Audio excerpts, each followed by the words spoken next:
My eyes snapped open. The ceiling was low and gray. A crack in the plaster ran from the corner to the window. Just as it had 12 years ago, it smelled of chalk, wax, and burnt porridge. That smell was unmistakable. There was only one place on the entire continent that smelled like that.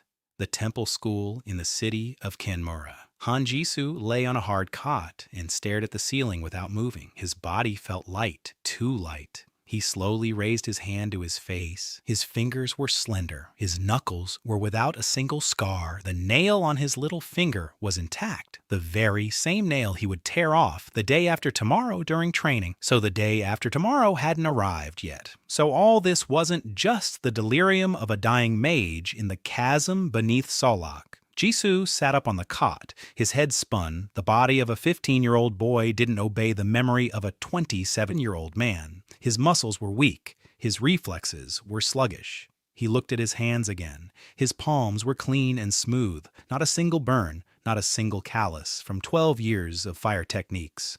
The last thing he remembered, the abyss, darkness. The fire went out 3 meters from his skin, as if someone had blown out a candle. He fell to his knees. Before his eyes was a charred scrap of paper caught on a rock. A single word on it, chaos. Then pain, then nothing. And now, the ceiling of the temple school. Jisoo turned his head. A communal dormitory. 20 cots in 2 rows. A gray morning outside the narrow window. And faces. Faces he hadn't seen in many years. To his left, on the neighboring bunk, lay Theo. His mouth was slightly open. The blanket had slipped down to his feet, alive. In 7 years, this boy would burn to death near Vienna while covering the retreat of civilians. In 7 years, all that would remain of him would be a charred third-class dog tag and a line on the casualty list. But right now, he was 15. Right now, he was just sleeping and dreaming some dream. Jisoo shifted his gaze further. 2 rows over, by the wall, Meyer was sleeping. Captain of the 4th Assault Unit. She'll lose her right hand at 21. She'll command with her left. She'll become a legend. But right now, she was hugging her pillow and frowning in her sleep. And the spot by the window. Jisoo held his breath. The spot by the window where Yuna always sat. A slender figure beneath a thin blanket. Her light hair was scattered across the pillow. In her past life, she had died at 16.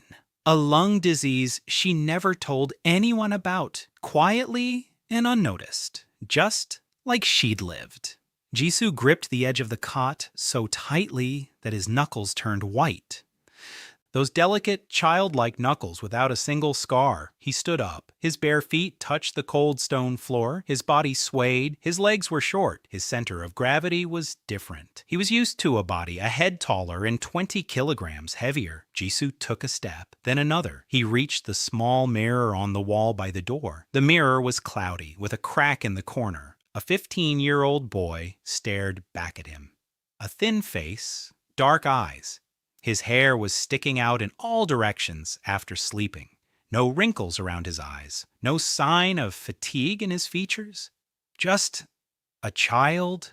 Jisoo looked at his reflection and felt something immense rising inside him. Not joy, not fear, something heavier. He knew what was coming next. In 6 days, the ceremony of the single flame. The temple priests would light the 4 bowls, scarlet, azure, ochre, and silver. And every teenager would reach for the one that called to them the loudest. In his past life, he'd chosen fire. The red bowl. He'd become a fire mage, the youngest son of the impoverished branch of the House of Fire. A field mage, 3rd rank, the ceiling, 12 years of service. A sturdy lad, put him on the flank, and death in the chasm at 27, good service. A worthy death, utterly meaningless. Jisoo turned away from the mirror. 6 days. 6 days until the moment that will determine everything. This time, he won't reach for the red bowl. This time, he'll choose what no sane person has touched in the last 200 years. A colorless flame. Chaos. Because he remembered a single line from that charred scrap of paper. Chaos is not the absence of structure. Chaos is the solvent of structure. He didn't yet understand what that meant, but he was going to find out. The bell rang. 6 in the morning, rise. The bedroom stirred. Theo groaned and pulled the blanket over his head. Mira sat up first. Yuna, by the window, opened her eyes and immediately squinted against the light. A typical morning at the temple school, a week before the ceremony, for everyone except one person. Jisoo returned to his cot. He sat down. He started pulling on his uniform shirt. His fingers wouldn't obey him. The buttons were too small. He buttoned 3 out of 5 and gave up. At 27, he could get dressed in 30 seconds in complete darkness. Now it took him 2 minutes just to put on the shirt. His body, that damned 15-year-old body. Theo finally sat down on the cot. He rubbed his eyes. He looked at Jisoo and grinned. He said Jisoo looked like he hadn't slept all night. Jisoo replied that he'd slept great. Theo snorted and reached for his shirt. A simple conversation, familiar, as if nothing had changed. As if Jisoo didn't remember how, in 5 years, this guy would be standing before the ranks and swearing allegiance to the 2nd Assault Division. As if he didn't remember the smell of burning near Vienna. Breakfast in the communal dining hall. The porridge was burnt, as always. The bread was stale. The tea was watery. Jisoo ate and couldn't stop. His body was hungry, truly hungry. That ravenous teenage hunger he'd forgotten many years ago. Theo and Mir were sitting next to him. Across the table, Yuna was poking at her porridge with a spoon. She wasn't eating much, as always. Jisoo looked at her and did the math. If it's the same illness as last time, she'll start coughing in a year and a half. By 16, it'll already be too late. So he had to act sooner. That meant he had to go through the ceremony first. Choose chaos, survive it, learn to use what he would have, and find a way to cure what couldn't be cured by ordinary means. That was all. After breakfast, classes, theory of the elements. Jisoo sat down at his desk and opened his textbook. Familiar pages, familiar diagrams, 4 elements, 4 bowls, 4 paths, everything neat and orderly, everything clear, everything a lie. He knew that now. He didn't know the details. He didn't know the whole truth. But that scrap of paper in the abyss had told him enough. The system of the 4 elements is not a law of nature. It is a construct. Someone built it, and someone maintains it. The instructor entered the classroom. A young woman in her 30s. Sharp facial features, dark hair tied back in a bun. A pipe sticking out of the pocket of her uniform jacket.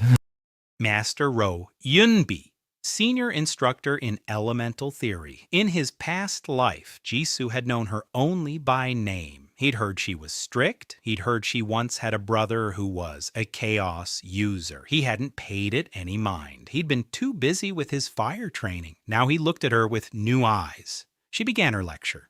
Her voice was steady. Her words were precise. Not a single superfluous gesture. A true professional. She spoke about the nature of the elemental core, how the soul attunes itself to the element during the ceremony, and why the choice is irreversible. Standard material? Jisoo listened, hanging on to every word, not because he was interested. He knew it all by heart, but now every sentence sounded different. The choice is irreversible. Is that really so? The soul attunes itself to the element, or does the element trim the soul? After the lecture, he stepped out into the courtyard. The temple school stood on a hill above Kenmore.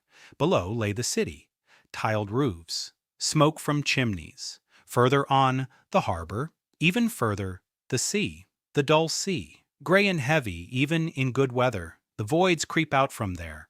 His death in his past life came from there.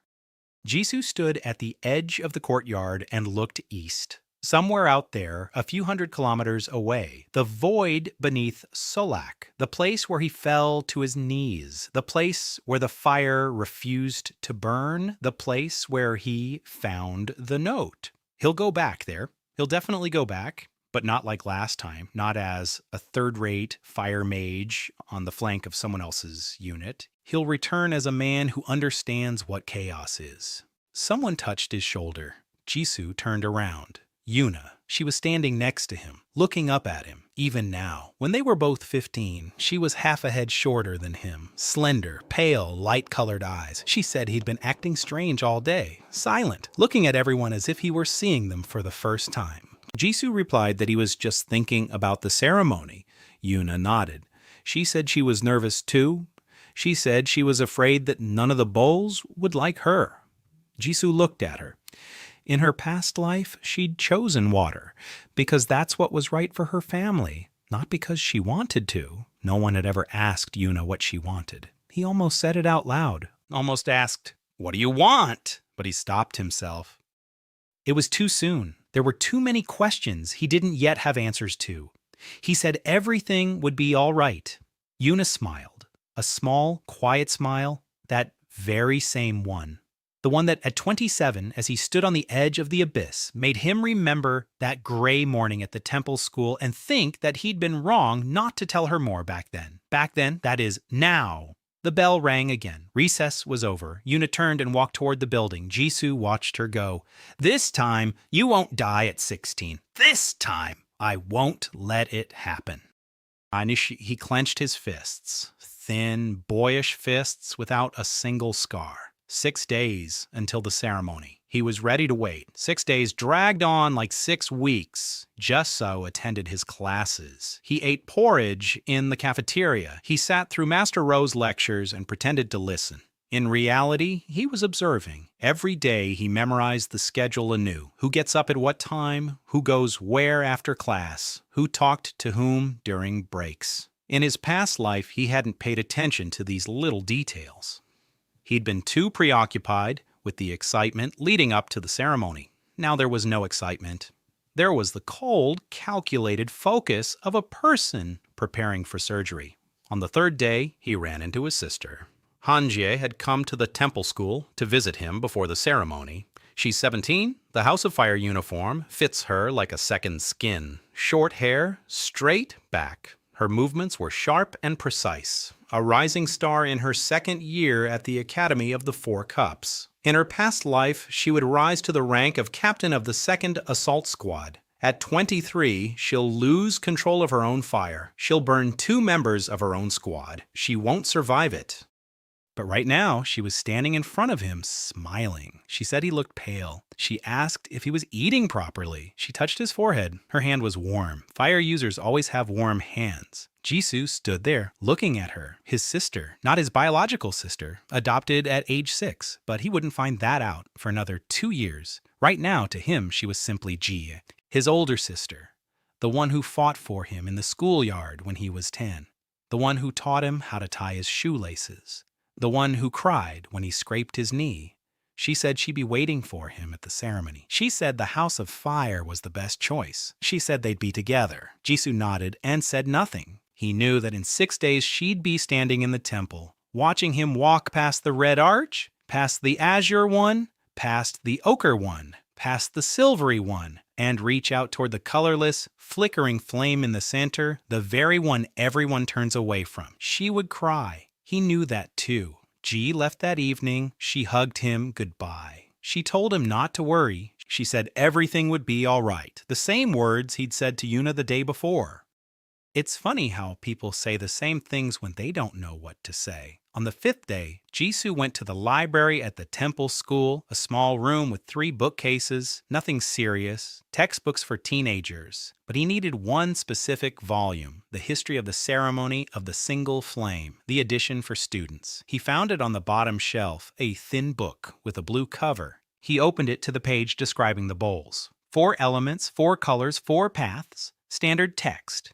And on the last page, in small print, a note. In rare cases, the ceremony may reveal an atypical elemental predisposition. Such cases are reviewed by the priests on an individual basis. That's all. Not a word about chaos, not a word about the colorless flame, not a word about those who, after making such a choice, were sent to shelters for misfits. Jisoo closed the book. He put it back on the shelf. The official version, clean and neat. Like all official versions in Illyrion, the 6th day, the last one before the ceremony, there were no classes that morning. Instead, the priests came to the school and held a preparatory talk. They explained the procedure, how to enter the temple. how to approach the chalices, how to extend one's hand, how to bow after the selection. Everything strictly according to the ritual. The priest, an elderly man with a gray beard and calm eyes, spoke evenly and confidently. He said that the ceremony is the most important moment in everyone's life. He said that the element chooses you just as you choose it. He said there's no such thing as a bad choice. Jisoo sat and listened. There's no such thing as a bad choice, except for one. The one the priest didn't mention. After the talk, the students scattered across the courtyard. Everyone was nervous. Theo paced in circles and flexed his fingers. Mare sat in the corner, sharpening her training knife. Yuna stood by the window, looking down at the city below. Theo walked over to Jisoo. He patted him on the shoulder. He said that tomorrow they'd both choose fire and be together. He said he could already picture them training at the academy, how they'd earn their first rank, how they'd be assigned to the same squad. Jisoo looked at him. Theo, his best friend since he was 10, the one who shared his bread with him during the weeks of famine, the one who had his back during training. The one who, in a past life, had burned to death at 22. Jisoo said, of course, that everything would go just as they'd planned. The lie came easily, too easily for a 15-year-old. But Jisoo hadn't been 15 for a long time. The night before the ceremony. The bedroom was quiet. Everyone had gone to bed early. No one was sleeping. Jisoo lay on his cot, staring at the ceiling. The same crack from the corner to the window. Tomorrow, everything would change. Tomorrow, he would step past the 4 bowls and reach out into the void. Tomorrow, he would become the one they turn away from, a failure, a mistake, a fool like the ones they talk about in taverns. He knew the price of this choice: loneliness, contempt, the hunt. The Church of the Single Flame does not like chaos worshippers. It doesn't just dislike them, it kills them. Quietly and methodically, under the guise of treatment, under the guise of reform, under the guise of divine mercy. 200 years. Not a single chaos worshipper has lived to come of age. Jisoo closed his eyes. He remembered how he had died in the abyss. He remembered how the fire had failed him. He remembered the cold. He remembered the darkness. He remembered a scrap of paper with a single word: chaos. Someone had left him that word. Someone who had died 200 years ago. Someone who had also chosen the colorless flame. Someone who didn't make it. Sisus opened his eyes, so he had to make it. For himself, and for the one who wrote the note. Morning came too quickly. The bell, time to rise, the white ceremonial robes, a clean shirt, clean pants, clean boots, all white, like a blank sheet of paper on which the first mark is about to be made. The Temple of the Single Flame stood in the center of Kenmore, a stone building with a high dome. Inside it was dim. Stained glass windows cast colored spots on the floor. Red, blue, yellow, silver. 4 colors, 4 bowls. They stood on a stone pedestal in the center of the hall. A scarlet bowl with a living flame, an azure one with water flowing upward, an ochre one with earth slowly rotating, a silver one with wind singing in a high-pitched voice. Beautiful, solemn, deceptive. Between them, right in the center, a small 5th bowl, colorless, formless, with a tiny flame that trembled and flickered as if afraid of being noticed. No one was looking at it. The priests stood in a semicircle. Parents and older relatives sat on benches along the walls. Jisoo saw Dai. His sister sat in the front row, dressed in the robes of the House of Fire. Back straight, eyes ablaze. She was waiting for her younger brother to reach out toward the red bowl and become just like her. The ceremony began. The priests began to chant. A low, resonant voice filled the temple. Theo was called first. He stepped forward to the bowls. He paused for a second. He reached for the crimson one. Fire flared up and wrapped around his fingers. Theo smiled. The hall buzzed with excitement. Fire, a good choice, a strong guy. Meyer, Earth, the ochre bowl hummed when she touched its rim. Earth, guardian, reliable, Yuna. Jisoo watched without looking away. Yuna approached the bowls. She stopped. She looked at the azure one. She looked at the silvery one. She reached out toward the water. Slowly, hesitantly, as if she weren't doing it for herself. The water rose and touched her fingers. Yuna flinched. Water, healer, that's what the family needs. Jisoo clenched his teeth. Then his name, Han, Jitu. He stood up. His legs didn't tremble. His hands were steady. 27 years on the inside, 15 on the outside. He walked toward the bowls, feeling eyes on him. His sister, Teo, Yuna, the priests, 100 people in the hall. Everyone was waiting for him to turn toward the red bowl. He walked past the crimson one, past the azure one, past the ochre one, past the silvery one. He stopped in front of the fifth bowl. A colorless flame flickered, small, pitiful, frightened. The hall fell silent, completely silent. Jisoo reached out his hand. The flame froze. Then it swayed toward his fingers. It touched his skin. Cold. Not heat, not warmth. A cold that traveled through his palm, up his arm, into his chest, and struck right at the center, at the core. The world flickered. For a second, Jisoo saw everything. 4 bowls like 4 threads, a colorless flame like a pair of scissors that could cut these threads or sew them together. Then the vision faded. He stood before the bowl. The colorless flame burned in his palm, quiet and steady. He was no longer trembling. Someone in the hall gasped. Someone jumped to their feet. Jai, his sister, was standing in the front row. Her face was pale. Her lips were pressed together. Her eyes were wet. Jisoo looked at her and saw something inside her breaking. The priest approached, the senior priest with a gray beard, the very same one who had said yesterday that there was no such thing as a bad choice. Now he looked at Jisoo as if he had seen a dead man. He said quietly, "Are you sure, boy?" Jisoo replied, "Yes." The priest stood there for another second. Then he stepped back. The ceremony continued, but for Jisoo, it was already over. Jisoo had spent the last week before the ceremony observing those around him and preparing for his choice. At the ceremony of the single flame, he walked past all 4 elemental bowls and chose the colorless flame of chaos, shocking the entire temple, including his older sister Jai. Upon touching it, the colorless fire revealed to him, for a split second, the structure of all the elements. The walk out of the temple was the longest of his life. 10 steps from the pedestal to the door, 10 steps under the gaze of hundreds of people. No one spoke a word. The silence was oppressive, heavy and dense as the earth in a grave. Jisoo walked steadily, his back straight, his eyes fixed ahead. The colorless flame in his palm had already gone out. All that remained was the cold in his chest, deep and steady, as if someone had opened a window in the center of his core and forgotten to close it. Jiu was waiting outside. She stood by the temple wall. Her arms were crossed over her chest. Her fingers had turned white from how tightly she was clutching her own elbows. Her face was calm, only her eyes were red. She waited until he approached. Then she said one word. "Why?" Jisoo remained silent. She repeated it. "Why?" Louder. Her voice broke on the last syllable. Jisoo said he couldn't explain. He said he knew what he was doing. He told her to trust him. Jai looked at him, a 17-year-old girl who, 2 years ago, had stood before that same scarlet bowl and chosen fire with pride and joy. For her, fire was everything. Family, the future, meaning. And her younger brother had just spat on all of it. She said she'd go to the priests. She'd ask them to change it. There is a ritual for realignment after all.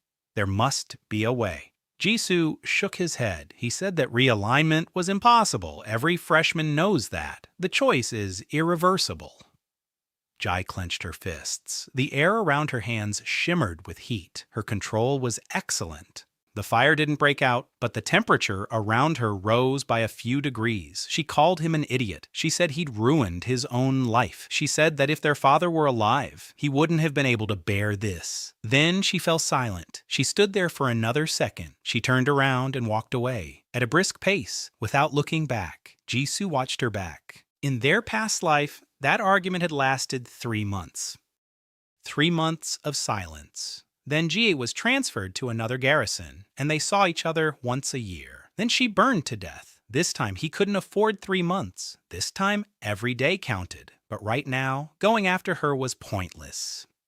An hour later, Theo arrived. He found Jisoo in the courtyard of the temple school. Jisoo was sitting on a stone bench looking out at the city. Theo sat down beside him. He was silent for a minute, 2, 3. Then he said he didn't understand. He said they'd made a deal. Fire. Together, one squad, one path, and Jisoo went and chose this trash. It's nothing. It's a void, Jisoo replied calmly. He said that chaos isn't a void. Theo stood up. He looked down at him. He said that chaos followers end up in shelters, that in a year, Jisoo would be sitting in some basement begging for food, that he had betrayed everyone who had counted on him. Then he left, without looking back either. 2 people in 1 hour, his sister and his best friend. Jisoo sat on the bench and counted his losses. In his past life, Theo had come back after half a year. He apologized. They became friends again, but the rift remained.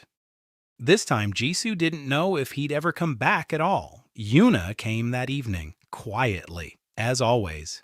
She sat down next to him on the same bench. She was silent for a long time. Then she said she'd seen him standing in front of the 5th bowl. She said the little flame on his palm was beautiful, not scary, like everyone says, just quiet. Jisoo turned to face her. She looked straight at him, without fear, without pity, without judgment. She just looked. She said she didn't know why he'd done it, but she believed he had a reason. For the first time all day, Jisoo felt something inside him ease, a small knot beneath his ribs that he'd been holding on to since that morning. He said thank you. Yuna nodded, then she stood up and left, quietly, just as she'd come. That night, Jisoo was transferred. A priest came into the bedroom and told him to pack his things. Chaos walkers don't sleep in the common room. For people like him, there's a separate cell. In the far wing of the temple school, where they used to store old furniture. The cell is small, a cot, a table, a chair, a window, stone walls, cold, without cracks. Jisoo placed his only possession on the table, a small pouch containing his personal items. He sat down on the cot. The springs creaked. Alone, truly alone, for the first time in a week, without 30 sleeping bodies around him, without Theo's snoring, without Yuna's quiet breathing by the window. He closed his eyes and concentrated. Inside, in the center of his chest, where a fire's core burns. Nothing was burning there. Empty, cold, but not dead. More like a room before the light is turned on. There is space. No substance? He tried to reach out toward that emptiness, carefully, like touching something hot with the tip of a finger. The emptiness responded, not with warmth, not with cold, with something else entirely. As if the world around him had become slightly more permeable, as if the walls had grown thinner, as if he could reach something beyond his own body. Jisoo opened his eyes. A candle on the table, a small stub left behind by the priest. The flame was steady, ordinary. He stared at the flame, trying to see what he had seen in the temple. A structure, threads, knots, nothing, just fire, just light and heat. He stared for a minute, 5, 10, nothing changed. He was too tired, his body was too young, his nervous system was overloaded. A 15-year-old's brain couldn't handle the strain of a 27-year-old's. Jisoo lay down. He closed his eyes. He fell asleep instantly. He woke up before dawn. A gray morning, a cold cell. The candle had burned out, a puddle of congealed wax on the table. He sat up. His body ached. Yesterday's stress had taken its toll on his muscles. His back throbbed. His neck was stiff. 15 years old. This body wasn't used to exertion. At the fire school, they would have been putting him through physical training for 3 months already. Here, no one would push him. Chaos followers aren't supposed to train. Chaos followers are supposed to sit quietly and wait until they're forgotten. Jisoo stood up. He stretched. 20 squats, 20 push-ups. His body screamed after 10. His muscles were on fire. His arms were shaking. A pitiful sight. A 3rd-rank mage of the 2nd Assault Corps couldn't do 20 push-ups, because right now he wasn't a 3rd-rank mage. He was a teenager in a separate cell for the broken ones. He finished his warm-up, washed his face with cold water from a pitcher, got dressed, stepped out into the hallway. Empty, quiet. The far wing of the temple school. No one ever came here. Even the janitors only stopped by every other day. He made his way to the dining hall. Porridge, bread, tea, everything was the same as yesterday. But yesterday, he'd been sitting with Theo and Meyer. Today, all the tables were occupied by groups organized by element. Fire mages with fire mages. Water mages with water mages. Earth mages with earth mages. There were 3 air mages in their class, and they were sitting in the corner. There was no table for a chaos user. Yisu took a tray. He sat down at an empty table by the wall. He ate in silence. The porridge was the same. The bread was the same. The tea was as watery as ever, but the taste was different. The taste of loneliness. He noticed the glances, quick, sidelong glances from the neighboring tables. Someone was whispering. Someone was signaling with their eyes. The Chaos One, the outcast, that very fool. Theo was sitting 3 tables away. He wasn't looking his way. Neither was Meyer. Only Yuna looked up once and met his gaze for a second. Then she looked away, not because she didn't want to look, because other water elementalists were sitting nearby, and she didn't want to draw attention to herself. Jisoo finished his porridge. He stood up, took his tray away, left. During the first class, Master Rowe called him up to the board, not right away. First, a half-hour lecture, new material, practical applications of the elemental core, how to direct the flow, how to form the simplest techniques. A basic course for those who had just undergone the ceremony. Then she paused. She looked at him. She said that their class now had a representative of a rare element. She said this without mockery, without pity, just as a matter of fact. She asked him to come to the blackboard. Jisoo stood up, 30 pairs of eyes. Everyone was waiting, some with curiosity, some with contempt, some with fear. Master Rowe said she wanted to see what he could do. She asked him to demonstrate. Jisoo stood at the blackboard and remained silent. What was there to show? He has no techniques. He has no fire, no water, no earth, no wind. He has emptiness and cold in his chest, and 12 years of memories as an engineer who dismantled other people's techniques for spare parts. He asked Master Rowe to show him something simple. She raised an eyebrow. Then she lazily raised her palm. A small flame flared up above her fingers. A training flame, a basic one, the kind every first-year student at the House of Fire can produce. Nothing special. Jisoo stared at the flame. And this time he saw it, not right away. At first, just a flame, light, heat. Then it was as if his eyes readjusted, like when you look at a jigsaw puzzle and suddenly see the hidden image.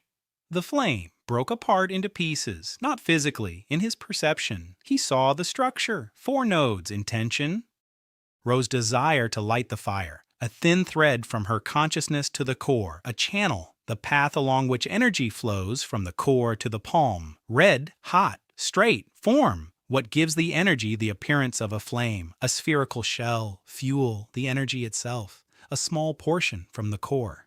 Jisoo stepped closer. He extended a finger toward the flame. The class held its breath. He didn't touch the flame. He touched the junction between the channel and the form, the place where heat meets light.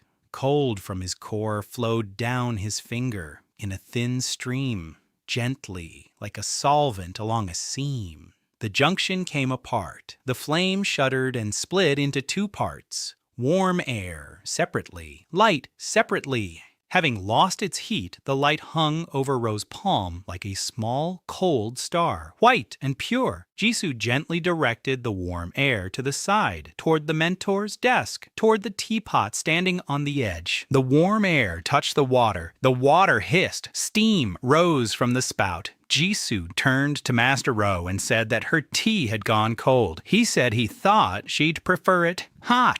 The classroom was silent. 30 open mouths, 30 pairs of eyes. No one understood what had just happened. Master Rowe stood there, with a cold little star in the palm of her hand. She looked at it, then at Jisoo, then at the teapot. She walked over to the table, poured tea into a cup, took a sip, set it back down and said, "Sit down, boy. It seems we were all wrong." The news spread throughout the temple school in a single day. By evening, everyone knew what had happened. The chaos-wielding boy had extinguished Master Rowe's fire. No, he hadn't extinguished it. He'd taken it apart, piece by piece, just like a watchmaker takes apart a mechanism. And then he warmed up some tea for her. Theories multiplied. By the next morning, the story had become embellished with details that never existed. Some said that Jisoo had frozen the flame with his bare hands. Others claimed he'd sucked half of Ro's core right out of him. Still others swore they'd seen the classroom walls covered in it. None of that happened. But rumors don't need the truth. Rumors need a good story. Jisoo sat in his cell and analyzed. The first sample. Heat without light. He could feel it inside him. A small fragment. A shard of alien technology.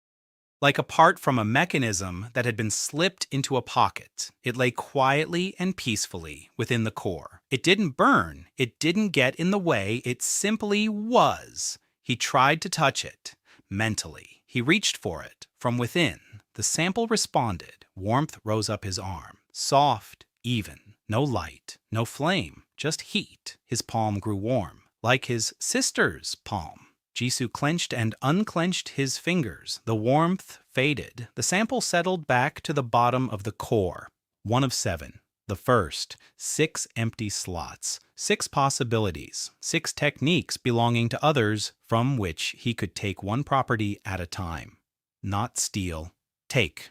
The difference was subtle but important. When he had extracted Ro's flame, he hadn't taken away her ability to start a fire. He had taken one property of one specific technique. Ro could still burn anything.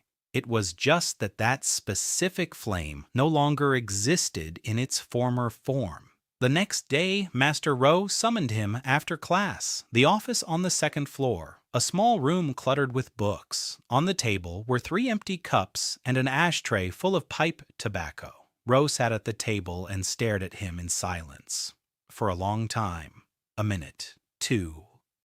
Jisoo stood there and waited. She asked if he knew what had happened in class. Jisoo replied that he had broken down her technique into its components. She nodded. She asked how he knew how to do that. Jisoo fell silent. It was a dangerous question. The truth was impossible. He couldn't say that he'd spent 12 years dissecting fire techniques in the army, that he'd spent thousands of hours analyzing the structure of spells, that his knowledge didn't come from study, but from the life he'd lived in a body that was no longer his own. He said he could see it. He simply saw it. That when he looked at someone else's magic, he saw not the effect, but the mechanism, just as some people see colors that others cannot distinguish. Ro listened.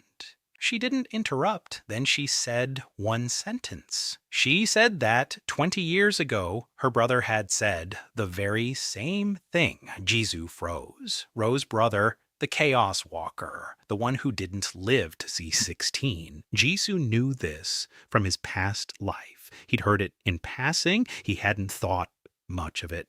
Now that word hit him like a blow. Ro stood up from the table. She walked over to the window. She stood with her back to him. She said that her brother had also seen the knots. He too could unravel other people's techniques. He too thought he could handle it. He was 14 when he chose chaos. A year later, people from the church came to him. They were polite. They wore white gloves. They offered treatment. They said they would fix his core, return him to his normal element. Her brother agreed. He was 15. He wanted to be normal. He wanted people to stop turning away from him. 3 days after treatment began, he was found dead in the church's infirmary. The official cause: magical core failure due to an atypical elemental predisposition. Ro turned to Jisoo. Her eyes were dry. Her voice was steady. 20 years had passed. She had long since stopped crying, but she hadn't stopped remembering. She said she'd started teaching for one reason, so that when the next boy like that appeared, she'd be there before they were. Jisoo looked at her. Master Ro, 34 years old, sharp-tongued, unpleasantly intelligent, smokes a pipe in the teacher's lounge. She'd been waiting 20 years for him. Not him specifically. Any chaos wielder, any child with a colorless flame. So that this time, she wouldn't let the church get to him first. He said he wouldn't let them treat him. Ro nodded. She said she knew. She said she saw something in him that her brother hadn't had. Not strength, not talent, something else. She said she couldn't pinpoint exactly what it was. Jisoo knew exactly what it was. 12 years of experience in the body of a 15-year-old, but he couldn't say that. Rose sat down at the table. She took out a blank sheet of paper. She wrote something. She handed it to him. It was a referral, a letter of recommendation for admission to the Academy of the Four Cups, for the observation wing, the only place that accepts chaos-affected students. Rose said that the observation wing was, at best, a quiet room where he'd be forgotten. At worst, a trap. There, he wouldn't just be watched by the teachers. The church has its own people at the academy, but this was the only path to knowledge, the only way to gain access to the library, to the archives, to the techniques of the four houses. Jisoo took the letter, folded it, put it in his pocket. He thanked her. Ro waved her hand, told him to go. Then she added, telling him to eat more. He was too skinny. Our Jisoo left the office. He stopped in the hallway, leaned against the wall, closed his eyes. Master Ro, the first adult who had taken his side, the first person who wasn't afraid of his choice. 20 years of waiting, 20 years for this one moment. He wouldn't let her down. 2 days later, recruiters arrived at the temple school. 3 of them, 2 men and 1 woman, silver cloaks with the emblem of the wind on their backs. The House of Air, the smallest of the 4 great houses, couriers and scouts, those who are always searching for the unusual. They wanted to speak with the Chaos Walker, the very boy who had dismantled Master Ro's fire. Master Ro wouldn't let them see him. She said her student didn't receive visitors. She said he was preparing to enter the academy. She said it in such a tone that the recruiters left within 10 minutes. But Jisoo saw them. From the window of his cell, he saw their silver cloaks. He saw them surveying the building, memorizing the layout of the windows and exits. They'll be back, or they'll send others. The House of Air first. Then the rest will follow, and then the church will come. A week later, Jisoo packed his things. A small bag with his personal belongings, a letter of recommendation from Master Ro, a warm jacket, boots, everything he owned. He stood at the gate of the temple school and waited for a wagon to the capital. Yuna came to say goodbye. She stood silently beside him. She handed him a small bundle, a dried-out leaf, a leaf from a tree that grew in the courtyard of the temple school, the one they used to sit under as children. She said it was for good luck. Jisoo took the leaf. He looked at it. Thin, brittle. Once green, now it was yellow and dry, but intact. He tucked the leaf into his shirt pocket. Close to his heart, Yuna said she was also enrolling in the academy, in the water department, that they would see each other again. Jisoo nodded. The carriage arrived. He climbed inside. The carriage set off. The temple school remained behind. Inmur was left behind. Ahead lay the capital, the Academy of the Four Cups, the observation department, the first step. The journey took 3 days. Jisoo rode in the wagon with 3 other teenagers. All 3 were fire type. All 3 were from different schools. All 3 kept glancing at him, but didn't speak. He didn't take offense. It's better to start getting used to solitude early. On the 2nd day of the journey, he saw the academy from afar, from a hill. A huge complex of buildings on the riverbank. 4 towers at the corners, red, blue, yellow, silver. The 4 elements, the 4 houses. In the center stood the main building. White stone, tall windows, a dome, and somewhere in the back, a small wing with no sign. The observation wing. A home for those whom no one else will take in. Master Ro told Jisoo about her brother, a Chaos Walker, whom the church had killed under the guise of treatment 20 years ago. She gave him a letter of recommendation to the Academy of the Four Chalices. Recruiters from the House of Air had already begun searching for Jisoo, but Ro wouldn't let them in. Yuna gave him a dried leaf as a parting gift. Jisoo set off for the capital, bound for the Academy's observation wing. The observation wing occupied the academy's west wing, a two-story building made of gray stone. No sign, no emblem, no color. The academy's 4 towers shone in the sun, each in its own hue. The wing stood in their shadow and looked as if it had been forgotten and left standing. Jisu went inside. The hallway was narrow. The ceiling was low. It smelled of dust and old wood. Not a single painting hung on the walls. Not a single portrait. In the main building of the academy, the walls are hung with portraits of graduates, great mages, captains, generals, and heads of houses. Here the walls are bare. The chaos mages have nothing to be proud of. The steward came out to meet him, an elderly man with a weary face. He looked at Jisu. He looked at the letter of recommendation. He sighed. He said that his room was on the 2nd floor, the 3rd door on the right. His roommate was already there. His roommate. Jisu climbed the stairs. He found the 3rd door. He opened it. The room was small. 2 beds, 2 tables, 1 window. A girl was sitting on the bed on the left, dark hair down to her shoulders. Her fingers were smudged with ink. A book on her lap. She looked up, blinked, opened her mouth, closed it. Then she spoke. She said quietly and hesitantly that her name was So Hyeon and that she didn't know she'd have a roommate.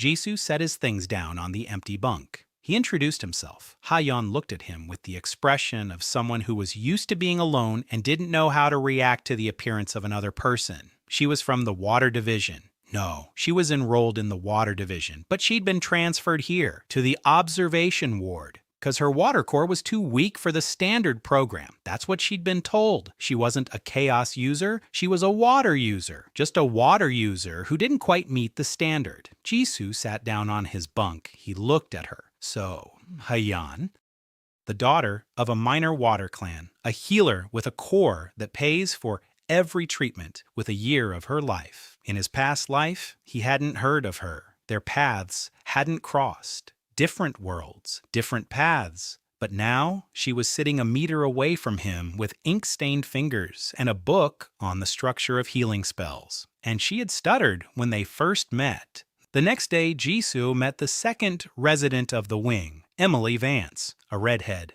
loud, twice as loud as necessary for such a small building. She barged into the common room on the 1st floor, slamming the door so hard that plaster rained down from the ceiling. She tossed her bag into the corner. She scanned the room. She said in broken Illyrian that it was worse than the hold of a cargo ship, and that she knew what she was talking about because she'd spent 2 weeks in the hold. Emily Vance, 16 years old, an exchange student from across the sea, the daughter of a trading house from the Western continent. She'd come to Illyrian as a guest student. She was stuck here because of the failures. Ships stopped sailing across the dull sea 3 months ago. She couldn't return home. Her element is air. But at the air department, they told her her wind was too weak. It didn't meet the standards. They sent her to the observation department. She was angry, very angry, and she didn't hesitate to show it. 3 of them, Jisu, Hyeon, Emily, 3 people in the observation department, 3 people who weren't accepted anywhere else. A chaos user, a weak water user, a weak air user. The start wasn't impressive the first week at the academy. Jisu attended the general lectures, Theory of the Elements, History of Magic, and Ethics of Magic Use. They let him into the lecture halls, but made him sit at the back of the classroom, separate from the rest. Hyeon went with him. She sat next to him and remained silent all day, only occasionally jotting something down in her notebook in small handwriting. Emily came every other time. When she came, she'd slump in her seat and draw in her notebook. When she didn't come, she'd hang out at the market by the academy walls and haggle over everything under the sun. Jisu watched. He watched the instructors, at the students, at the technicians demonstrating during the practical sessions. He couldn't participate in the practicals. Chaos users aren't allowed to, but no one forbade him from watching, and so he watched. He watched as the fiery freshmen lit their first orbs.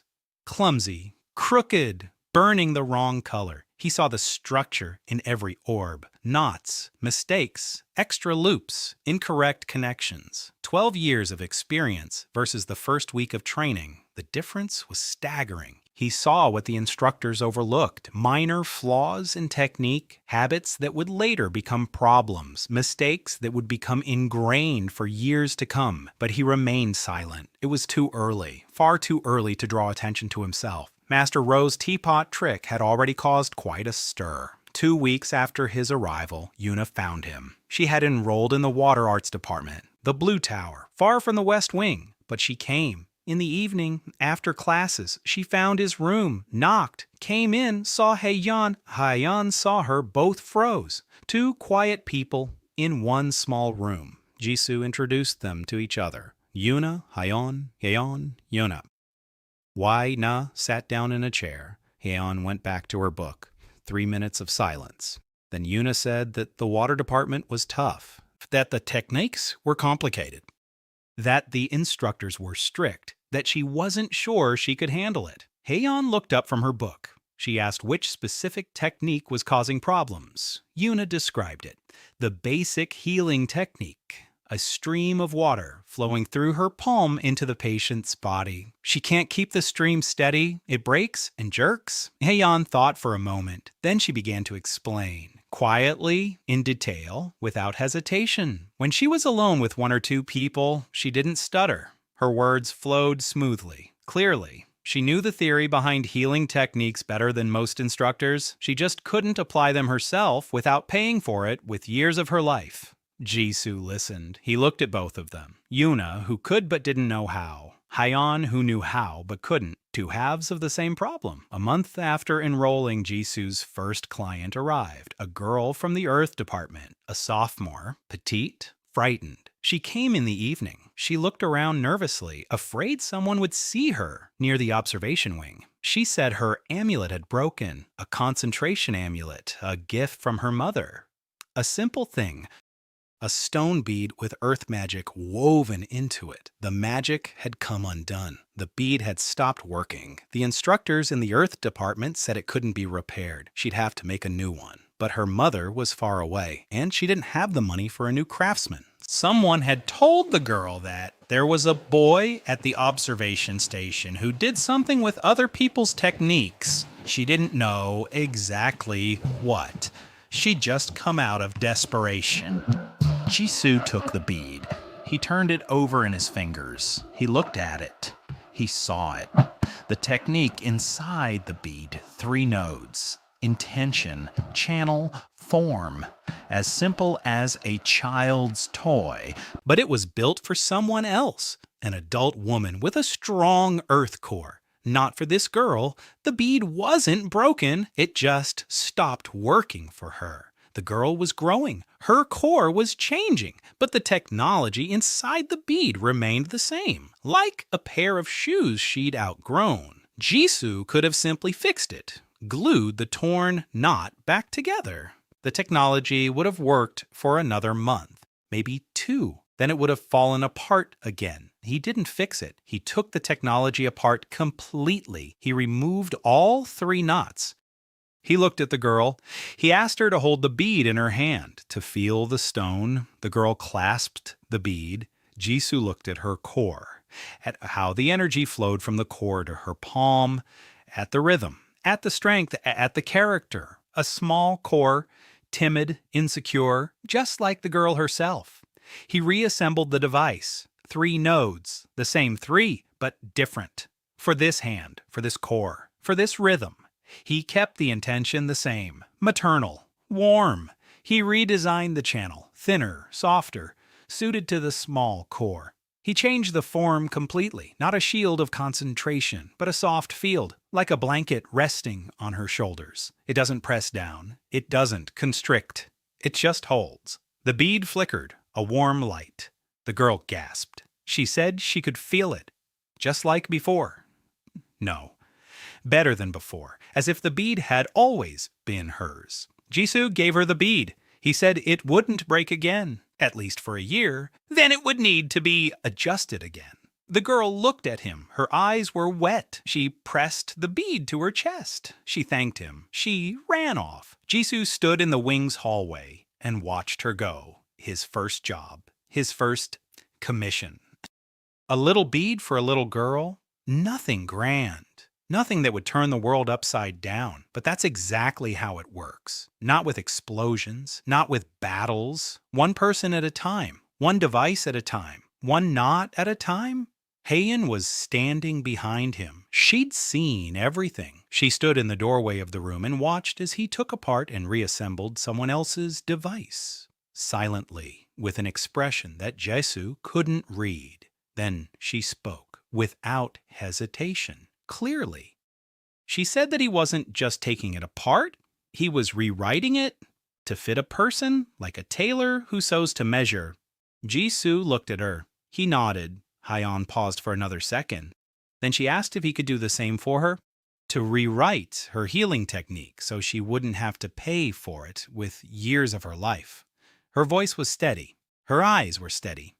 But her ink-stained fingers clenched the edge of the book so tightly that her knuckles turned white. Jisoo looked at her, at Hyeon. 15 years. A healer dying from her own gift. Every treatment takes time away from her. Every patient she saves is a year stolen from her. And yet she keeps healing because she can't do otherwise. Because if not her, then who? He said he'd try, but not now. He said he needed time. He needs to see her technique in action. He needs to understand where the cost comes from. He needs to find the link that ties the healing to her life force. He said he couldn't promise anything, but he'd try. Heian nodded. She went back to her book. But Jisoo saw it. He saw how her shoulders, which she'd kept tense from the very first moment they met, dropped half a centimeter. A small movement. Almost imperceptible. But for a man who had spent 12 years reading people on the battlefield, it was like a scream. She believed him, the first person besides Yuna and Master Ro who believed him, not because she saw his abilities, but because she heard his words. That evening, Jisoo sat in his cell and thought. The academy, the observation wing, Heian, Emily, Yuna on the water, his sister somewhere in the Red Tower. Theo is also in the Red Tower. Master Ro at the Temple School. The recruiters from the House of Air who will return. The Church of the Single Flame, which will find out about him sooner or later. The rifts creeping in from the east. A note with a single word that he remembers every night. A lot. Too much for a single 15-year-old boy. But he isn't just a 15-year-old boy. He's a 27-year-old mage in a teenager's body, with memories spanning 2 years into the future, with a sample of heat without light at its core, with the first repaired bead behind his back, and with 6 empty slots for new samples. The foundation has been laid. Now on to the next step. Hyeon was treating a patient on the 3rd day after their conversation. Not because she wanted to, because she couldn't refuse. A freshman from the fire department had burned her hand during a practical exercise. It was a serious burn. Her skin was blistered. The girl was crying. The academy staff healer was out on a call. The second healer was working with the 4th-year students. Someone remembered that there was a water element healer in the observation ward. Heian came. Jisoo came with her. Hyun knelt down next to the girl. She placed her hands on the burn. She closed her eyes. Jisoo watched, not at the burn, at Heian, at her core, at how the technique unfolded within her. A healing current flowed from her core through the channels in her palms. Blue, gentle, pure, 5 nodes. The intention to heal. The channel from the core to the hands, the flow's form, anchored to the injury. And the 5th node, the lock, there it was. Jisoo saw it right away. The 5th node wasn't at the technique's exit, it was at the entrance, right on the core. And this node wasn't directing energy, it was taking a toll. Every time the healing flow passed through the lock, it took a small piece. Not of magical energy, but of life force. The difference is enormous. Magical energy can be restored. Life force cannot. Someone had built this node into the very structure of the device a long time ago, maybe 100 years ago, maybe 200. This isn't a mistake. It's by design. Someone deliberately made it so that water healers would pay with their own lives for every healing. Jisoo stood and watched as Heian healed the burned hand. The burn was healing. The skin was turning pink. The girl stopped crying, and Heian grew paler, just a little, barely noticeable. The shadows under her eyes deepened. Her cheekbones became more pronounced. One burn, a minute's work, and a little more time was taken from a 15-year-old girl who simply wanted to help people. Heian finished. She stood up. She swayed. Jisoo supported her by the elbow. She straightened up. She said everything was fine. Her voice was steady, familiar. She'd been doing this her whole life. She was used to paying the price, used to turning pale after every treatment, used to not complaining. They returned to the wing. Heian sat down on the cot. She opened a book. Her hands trembled slightly. Jisoo sat down at his desk. He was silent. He was thinking. The fifth node. The lock on the core. It can't be removed. It's woven into the very structure of the Water Clan's healing technology. Remove the lock and the technique will fall apart. The treatment will stop working. But there's another way. He could place something between the lock and the core that would take the toll in its place. An intermediary, a buffer, something that would age instead of Heian. He needed material. He needed an object capable of holding a portion of the life energy. Sturdy enough not to fall apart after the first use, thin enough not to obstruct the flow. The next day, Jisoo went to the market near the academy walls. The market was noisy and dusty. Stalls selling amulets, stalls selling herbs, stalls selling stones for cores. Everything was expensive. Jisoo had no money, none at all. The temple school provided a stipend, a small one. It was enough for food, but not for the market. He found Emily. She was standing at a stall selling used books and arguing with the vendor in a mix of Illyrian and Western languages. The vendor didn't understand. Emily wouldn't give up. Jisoo approached her. He asked for help. He needed a ceramic figurine, a small, simple one, without any magical infusion, just pure clay fired in an ordinary kiln. Emily looked at him and asked why. Jisoo told her he was making something for Heian. Emily fell silent for a second, then nodded. She said she knew where to find one. An hour later, she brought him a small ceramic fish. It was a bit rough around the edges. A crooked tail, uneven eyes, but the clay was pure. No impurities, no foreign magic. Perfect. Emily said the fish had cost her 3 copper coins and a round of haggling that she described as the best battle of the past month. Jisoo took the fish. He held it in his palm. It was small. It fit inside his fist. Now was the tricky part. He needed to see Heian's technique one more time from the inside to understand exactly how the lock collected payment and to redirect the payment channel from Heian's core to the fish. He worked for 3 nights. The first night, he simply held the fish and tried to infuse it with warmth, without light. His first specimen, the only one at that point. The heat seeped into the clay, slowly, like water into sand. The fish grew warm. It felt alive to the touch, but that wasn't enough. He needed a water-based sample. He needed the quality inherent in Heian's technique. One specific quality, the one that makes the healing flow compatible with a living body, a fluidity that remembers its form. He asked Heian on the second night. He sat in front of her in the room and explained quietly, in detail. He said he needed to isolate a single fragment of her technique, a small piece, not for combat, not for healing, just the property, one quality that he would take and imbue into the fish. He said she could refuse. He said he understood if she didn't trust him. Heian listened. Then she held out her hands, palms up. She said, "Go ahead," without hesitation, without wavering. Jisoo touched her palms. He closed his eyes. He saw a water core, small, fragile, blue like a winter sky, and within it, a healing technique. 5 nodes, intention, channel, form, anchor, lock. He reached for the 3rd node, the form of the flow, where water takes on the form of healing, where it becomes compatible with living tissue, where it remembers what healthy skin, healthy bone, and healthy blood should be like. Fluidity that remembers form. He touched the knot with the cold of chaos.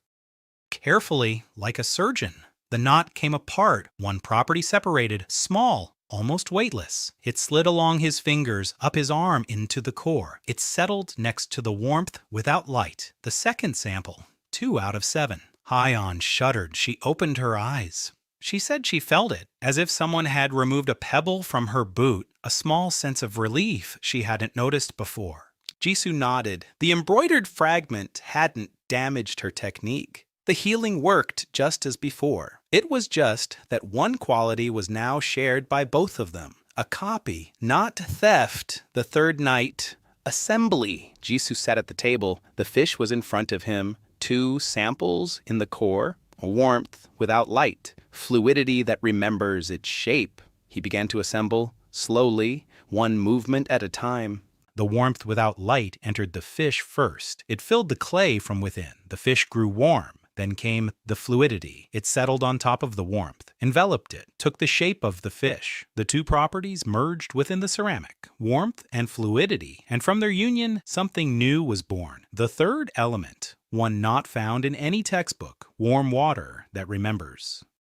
It does not heal. It doesn't burn. It simply remembers what life should be like, and it takes on the burden of paying for someone else's healing. The fish blinked. A dim bluish light ran across the ceramic from head to tail, then it faded. The fish lay on the table, warm, alive to the touch. Ready? Jisoo slumped back in his chair. His hands were shaking. His head was spinning. The 15-year-old boy's body felt wrung out, like a rag. 3 nights without proper sleep. Each assembly takes exactly as much energy as the person for whom it's made weighs. Hyan weighed very little, but for his teenage body, even that was enough. In the morning, he gave the fish to Hyan. She took it, turned it over in her fingers, looked at Jisoo. He said the fish would grow old in her place. Every treatment takes time away from the fish, not from Hyan. The ceramic will crack over time. It will turn yellow. It will crumble. And then a new one will have to be made. But it's ceramic, not a person. Hyan stood there with the fish in her hands, silently, for a long time. Then she pressed it to her chest. She closed her eyes. She stood like that for a minute. 2. When she opened her eyes, they were wet. She said one word, "Thank you," quietly, almost a whisper. Then she put the fish in her pocket and went back to her book. But Jisoo saw. He saw how she was breathing, evenly, deeply, for the first time in 5 years, without the fear that every exhalation might be the price paid for someone's life. Jisoo examined the structure of Hyan's healing technique and discovered that the 5th node, a lock built into the water technique, drew the healer's life force with every treatment. He received a second sample from Hyan, and over the course of 3 nights, assembled from the 2 samples a ceramic fish amulet, a mediator that accepts the payment for treatment in Hyan's place. This was his first creation of a new element combining 2 properties. Rumors about the fish spread faster than those about Master Ro's teapot. Hyan healed 3 burns in a week without turning pale. She didn't look haggard. She didn't miss a single day. The healers noticed. The mentors noticed. The students noticed. Someone from the water division asked Hyan directly. She didn't try to hide it. She showed them the fish. She explained an intermediary amulet made by a boy from the observation class, a chaos user. By the end of the 2nd week after the fish was assembled, 4 people came to Jisoo. A burn, a broken amulet, a crack in a training shield, a protective bead that had lost its calibration, minor problems, routine, nothing serious, but everyone who came left with a working item.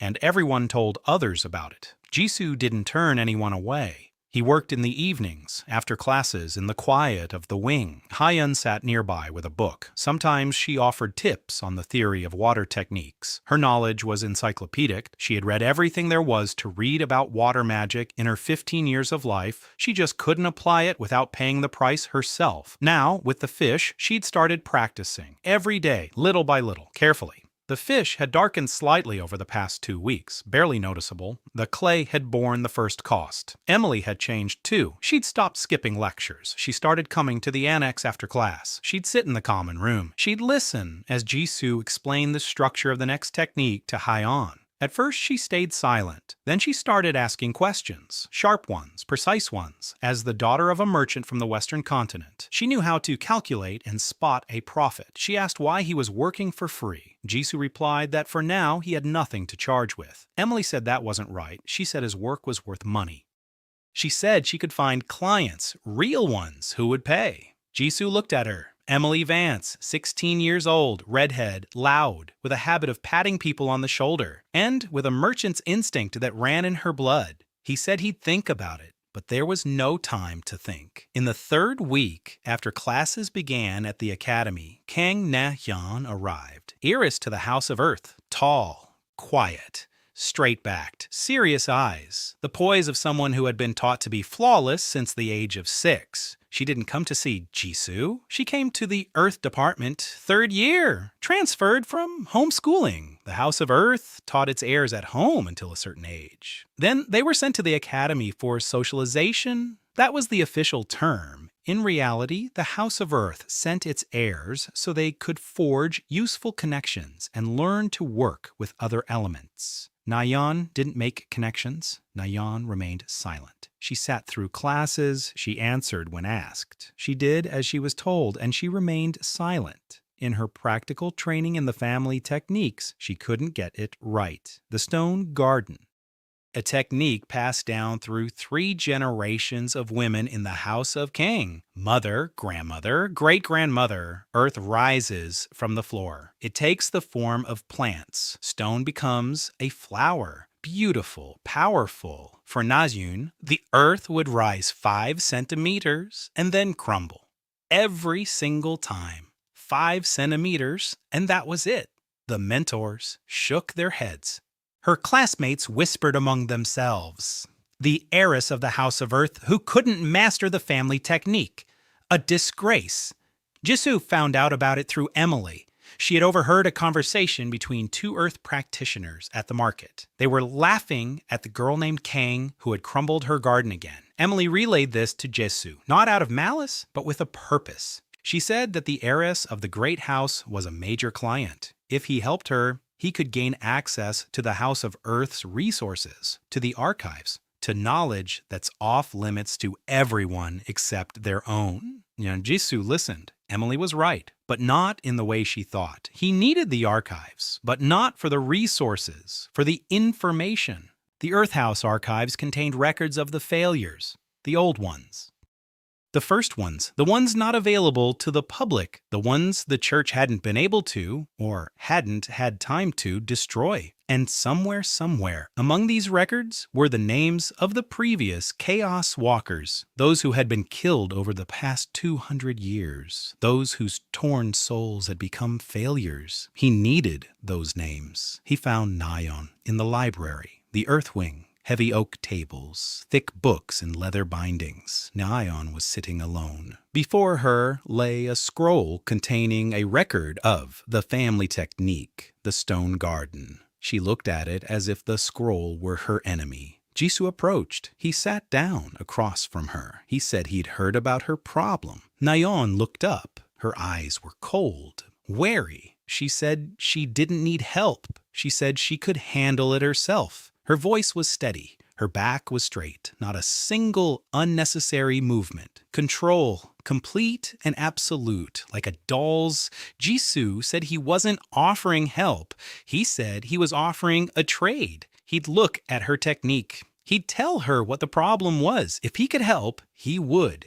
In return, he needed access to the House of Earth's archives. Not all of them.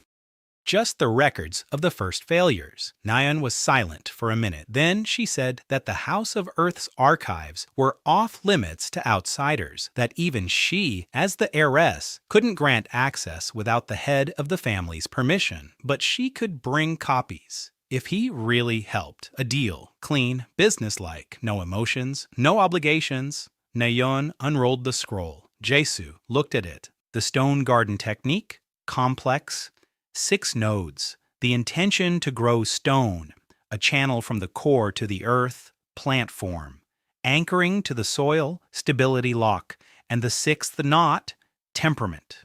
This knot defined the technique's character, aggressive, assertive, masculine. The technique was written by a man, the first head of the Kang house, 2 centuries ago, designed for men's hands, for a masculine core, for a masculine temperament. Mother Nayeon held onto it with all her might. Grandmother did too. Great-grandmother did too. 3 generations of women broke themselves to fit the masculine technique. They held on. They endured. They paid with their health and their nerves because that's how it had to be. Because the family technique is sacred. Because it cannot be changed. Nayeon couldn't master the technique not because she was weak, but because she was different. The earth obeyed her. But the technique forced the earth to scream, as if a gentle person were ordered to punch a wall with their fist every day. It's possible. It hurts. It's pointless, Jisoo explained briefly, without unnecessary words. He said the technique was designed for a man, that the 6th knot was putting pressure on her core, that she needed the same technique but adapted for her hands, for her temperament, tailored to her way of speaking to the earth. Nayeon listened. Her expression didn't change, not a single emotion. Only at the very end, when Jisoo fell silent, did she grip the edge of the table with both hands, tightly. Her knuckles turned white, and she said one word. When? Jisoo said he needed a week. Jasu's reputation at the academy is growing thanks to his repairs of amulets and the creation of a fish for Hayeon. Emily offered to act as a mediator to find paying clients. Jisoo found Kang Nayeon, the heiress of the House of Earth, whose family technique, Stone Garden, doesn't work because it was written for a male temperament. They struck a deal. Jisoo would rewrite the technique, and Nayeon would give him access to the House of Earth's archives containing records of the first failures. The week was spent working on Nayeon's technique. Every evening after classes, Jisoo would go to the Earth wing of the library. Nayeon was waiting. The scroll containing the stone garden lay unfolded on the table. She sat in silence. Her back was straight. Her hands were folded in her lap. She waited, as one waits, for a verdict. Jisoo worked slowly. He untangled it knot by knot. He looked. He memorized. He compared it to what he had seen in Nayeon's core. Her core was unlike Hayeon's. If Hayeon's water core resembled a winter sky, then Nayeon's earth core was like a tree root, deep, dark, reaching far down, powerful, very powerful. Nayeon wasn't weak. She was one of the strongest earth-type practitioners Jisoo had ever seen in both of his lifetimes. But she was quiet, not aggressive, not pushy. The earth in her hands didn't want to scream. It wanted to grow, slowly, calmly, like real plants. The 6th node of the technique forced the earth to rise in a sudden jolt, quickly and roughly, like a gunshot. Nayeon's core resisted this every single time. 5 centimeters, then stop. A defensive reaction. The body refused to do what went against its nature. Jisoo rewrote the nodes for 4 nights. On the 5th, he assembled them 6 nodes. The same 6, but different. The intention remained the same, to grow a stone. He expanded the channel. He made it gentler. Not a pipe, but a riverbed. Energy flowed through it, not in spurts, but as a stream, even and calm. He completely changed the form, not stone replicas of plants. True growth. The earth rises not because it's being pushed, but because it has room to grow. He left the connection to the soil intact. He redesigned the lock of stability. Instead of rigid fixation, soft rooting, like a tree root that holds not by force, but by depth. And the 6th knot, temperament. Jisoo removed the masculine intensity. He instilled stillness, patience, depth, everything he had seen in Nayeon's core during a week of observation. On the 6th day, they went out into the academy courtyard. Early morning. No one around. Nayeon stood on the ground, barefoot. She took off her boots and stood directly on the grass. Jisoo stood 10 paces away. Nayeon closed her eyes. She stretched her hands toward the ground. A new technique emerged from her core. Slowly, very slowly, the ground beneath her feet trembled, not with a jolt, gently, like a sigh, and it began to rise, not like a stone, like something alive. A thin stone branch grew out of the ground, then another, a third, a fourth. The branches intertwined. They curved. They reached toward the sun. Buds appeared at the tips of the branches, stone buds that bloomed into tiny flowers, gray granite petals, as thin as paper. A stone garden, the same one, and yet completely different. Not rough and powerful like her great-grandmother's, quiet and alive. Just like Nayon herself. She stood barefoot on the ground with her eyes closed. Stone flowers grew around her, 5, 10, 20. The earth sang beneath her feet. For the first time in her life, her technique wasn't fighting her. For the first time, the earth didn't crumble after 5 centimeters. For the first time, everything was right. Nazyun opened her eyes. She looked around. The stone garden stood in the morning light, gray granite, delicate petals, dew on the grass between the stones. She looked at Jisoo. Her face hadn't changed. Her back was straight, not a single emotion, but 2 trails glistened on her cheeks. Wet, thin. She didn't wipe them away. Then she turned, bent down, broke off a stone flower from a branch, walked over to Jisoo, placed the flower on the stone bench next to him, and she left, silently, without looking back, her back straight, her stride steady, the heiress of the House of Earth. Jisoo picked up the flower, a small gray rose made of granite, heavy, cold, perfect. He didn't need a third sample. He didn't take the ability from Nayun's technology. He rewrote without extraction. He simply restructured what was already there. No payment, no exchange. Because sometimes it's enough just to see what a person is doing wrong and tell them about it. 3 days later, Nayon sent the scrolls. Copies from the House of Earth's archives. 12 scrolls. Records of the first collapses. Old, yellowed, with frayed edges. Hisu laid them out on the table in his room. Haeyeon looked over his shoulder. She read along with him. The records were dry, bureaucratic.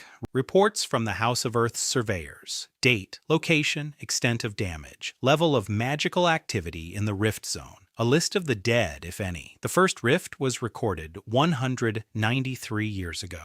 A small one. 3 meters in diameter. On the east coast, there was a single note in the record. The rift appeared 3 days after the execution of a man convicted in a church case. The convict's name was crossed out, but Jisoo could make it out. The letters had pressed through the paper. He held the scroll up to the light. The name Rin Taeso, a chaos worshipper, executed for heresy and rejection of the ceremony. Age at the time of execution, 14 years old. Jisoo placed the scroll on the table. 14 years old, a child. Killed by the church 193 years ago. And at the sight of his death, the earth ceased to hold magic. Forever, the second scroll, the second failure, 187 years ago, 10 meters, a different place, a different name, also crossed out, also visible in the light. Park So-hee, a chaos wielder, 15 years old. The third scroll, the third fall, the fourth, the fifth. Every fall is tied to the death of a chaos wielder. Every single one, without exception. Haeyeon read alongside him, silently. Her ink-stained fingers turned the pages. When she reached the 6th scroll, she stopped. She looked up at Jisoo. She spoke softly. She said that the falls were not a natural phenomenon, that they were graves. Jisoo nodded. Graves. 200 years of graves. 200 years of murdered children. 200 years of lies, and every grave is expanding. Slowly, 1 centimeter per year, 3 meters became 30, 30 became 300. The sinkholes are creeping, growing, devouring the earth. Because the embroidered soul of a chaos walker does not disappear, it lies in the ground and continues to embroider everything around it. Forever. Jisoo put away the scrolls. He hid them under his bed. The information was too dangerous. If the church found out what he knew, he'd have 2 options, run or die. He chose a third, to stay and to continue. Jisoo adapted the family technique stone garden to suit Nayun's temperament, and for the first time, she succeeded in growing a full-fledged stone garden of granite flowers. Nayun gave him copies of the House of Earth's archives. From them, Jisoo and Ha-yoon learned that every rift appeared at the site where a Chaos Walker killed by the church had perished, and that the rifts were not a natural phenomenon, but the embroidered souls of dead children. Winter came early that year. Snow blanketed the academy in early November. The towers turned white. The courtyard froze over. The wing housing the observation department became icy. The walls were frozen through. The stove in the common room smoked and provided little heat. Haeyeon coughed at night. Imi slept under 3 blankets and still complained about the cold every morning. Jisoo didn't notice the cold. He was busy. 2 months at the academy had given him a great deal. 3 samples of knowledge in the core. Heat without light. Fluidity that remembers form, and a third that he had taken unnoticed. During a general lecture on aerial techniques, the instructor was demonstrating a basic wind, a gentle breeze sweeping through the lecture hall. Jisoo sat at the back of the classroom and saw its structure, 4 nodes, and 1 property that piqued his interest: directionality. The wind goes where it's sent. It doesn't disperse. It doesn't lose its shape. It simply moves in one direction. He touched the passing stream with his fingertip. The cold of chaos slid through the wind. He plucked away the property, small, imperceptible. The instructor didn't even notice. 3 out of 7. 3 samples, 4 empty slots. Each one filled brought him closer to new possibilities and to the limit. 7 samples at most. To take the 8th, he'd have to erase one of the 7, and with the erased sample, the memory associated with it disappears. Not just any memory, the one that became tied to the property at the moment of absorption. The warmth without light was tied to Master Ro's first lesson, to the moment she said they'd all been wrong. If he erased that sample, the memory of that day would vanish. The price. There's always a price. Yuna began coming more often every evening after her classes in the water department. She'd come. She'd sit in the corner of the common room. She'd be silent. Sometimes she'd help Haeyeon with her practice. Sometimes she'd just sit and listen as Jisoo explained something to Emily. She was losing weight, slowly, imperceptibly, to those who saw her every day. But Jisoo didn't see her every day. He saw her once every 3 or 4 days, and every time he noticed the difference. Her cheekbones were more pronounced. Her wrists were thinner. The shadows under her eyes were deeper. The disease, that very one, the one that had killed her in her previous life at 16. It was starting sooner than he'd thought. Not in a year and a half. Right now. Something was already wrong with her lungs. She wasn't coughing yet. She didn't feel it yet, but the process was already underway. Jisoo knew. He'd spent 12 years in the army. He'd seen how diseases take people away. He'd seen how the body gives up long before the mind notices. Yuna was giving up. Quietly, meekly, as always. He couldn't wait. He had to act now. But he didn't have the right patterns. Warmth without light. Fluidity, directionality. None of these qualities were suitable for treating a lung disease. He needed something else. Something that could purify. Burn away the disease without harming the body. Ash, a fire that had already burned out. Dead heat. Warm, but not dangerous. Gentle, yet penetrating. He needed a fiery model. Not the one he had, but a new one. From real combat technology, from something powerful and hot, to filter out only the ashes, only the residue, only the quiet heat left after the flame. Jai. His sister was at the academy, the Red Tower, 2nd year. They hadn't spoken in 2 months, ever since that day at the temple when she walked away without looking back. Jisoo stood in front of the door to the Red Tower and thought. 2 months of silence. 3 in his past life. This time he'd come a month early. He went inside, climbed the stairs, the 2nd-year corridor. Red walls, warm air. It's always warm in the House of Fire. He found her room, knocked, silence. Then, footsteps. The door opened. Jai stood in the doorway, wearing the House of Fire uniform. Her hair was wet. She'd just gotten out of the shower. She saw him. She froze. Her face closed off like shutters on a window. She said she was busy. Jisoo said he needed help, not for himself, but for Yuna. The mention of Yuna's name did the trick. Jai knew Yuna. She'd known her since childhood, a quiet girl who always sat by the window, who never asked for anything, who always smiled when Ji came to the temple school to visit her brother. Jai opened the door wider. She let him in. The room was small. A cot, a table, a training sword on the wall, 3 books on fire techniques on the table. Clean, neat, military style. Jisoo sat down on a chair. He explained, briefly, without unnecessary details. Yuna is sick. She doesn't feel it yet, but in 6 months, it will be too late. He needs a fire-based sample, one property from Ji's technique, residual heat, the warmth after the flame.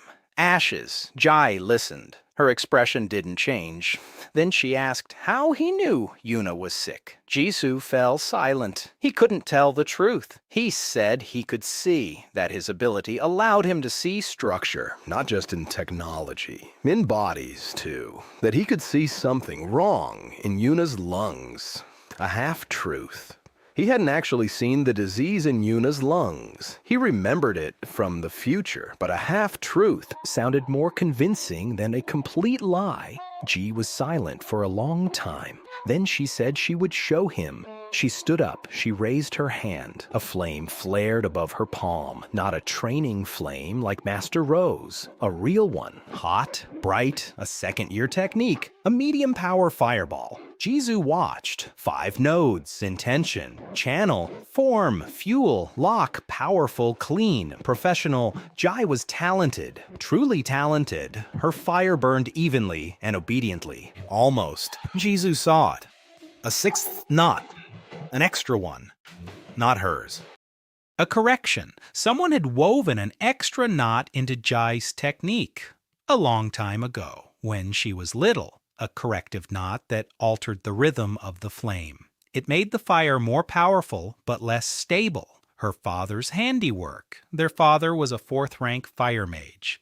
Average in power, but loving. He wanted to make his daughter stronger. He wove in the modification out of love, not knowing that this very modification, 6 years later, would cause Jia's fire to spiral out of control. That because of this extra knot, she would one day burn her own family. Jisoo looked at his sister's fire and saw a bomb, a ticking one, hidden, biding its time. He reached out, touched the flame.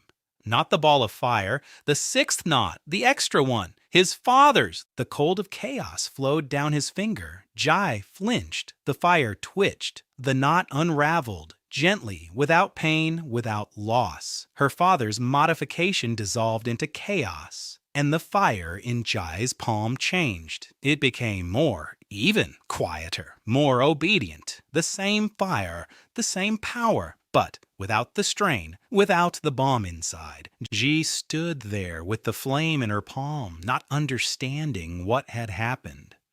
She said the fire had become different, lighter, as if she'd been holding a heavy sack and someone had taken it away. Jisoo told her that their father had left a modification in her technique, out of love, but the modification made the fire unstable. Now, the modification is gone. Now, the fire is hers, real, her own. Jai looked at the flame, at the steady, obedient flame that burned as if it were breathing freely for the first time. Then she extinguished it. She lowered her hand, and she cried, not out of anger, not out of hurt, like a person who had held on for a very long time and finally let go. Jisoo stood beside her. He didn't touch her. He didn't speak. He just stood there. When she stopped crying, he asked, "One sample, residual heat, ashes from her fire." She nodded. She lit the flame again, steady, pure, without any unnecessary tangles. Jisoo touched it. He pulled. The sample slipped into the core. The 4th, residual heat, ashes, a fire that had already burned out, warm and safe. 4 out of 7. Jai extinguished the fire. She looked at him. She spoke softly. She said she hadn't known he was capable of such a thing. She said that maybe chaos wasn't as bad as she'd thought.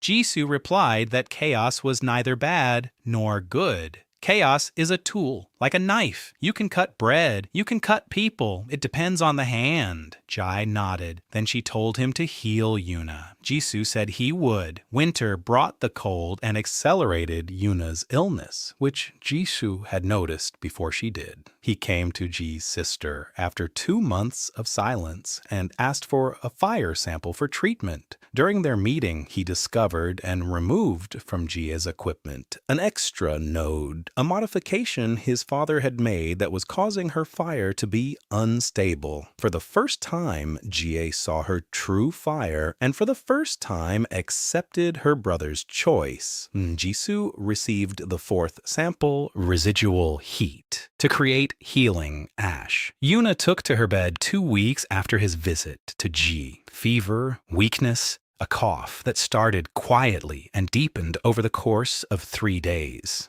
The academy's staff healer examined her. He said it was pneumonia. He prescribed cold compresses and bed rest, standard treatment for a standard illness. But Yuna's illness wasn't standard. Jisoo knew that. In her past life, the healers had also said it was pneumonia. They'd prescribed compresses too.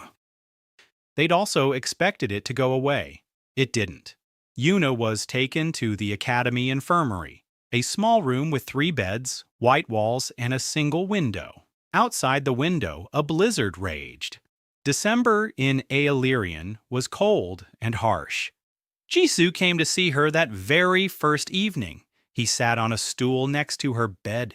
Yuna was lying under 2 blankets. Her face was pale. Her lips were dry. She was breathing heavily, her breath raspy. Every breath came with effort. She opened her eyes. She saw him. She tried to smile, that same tiny, quiet smile.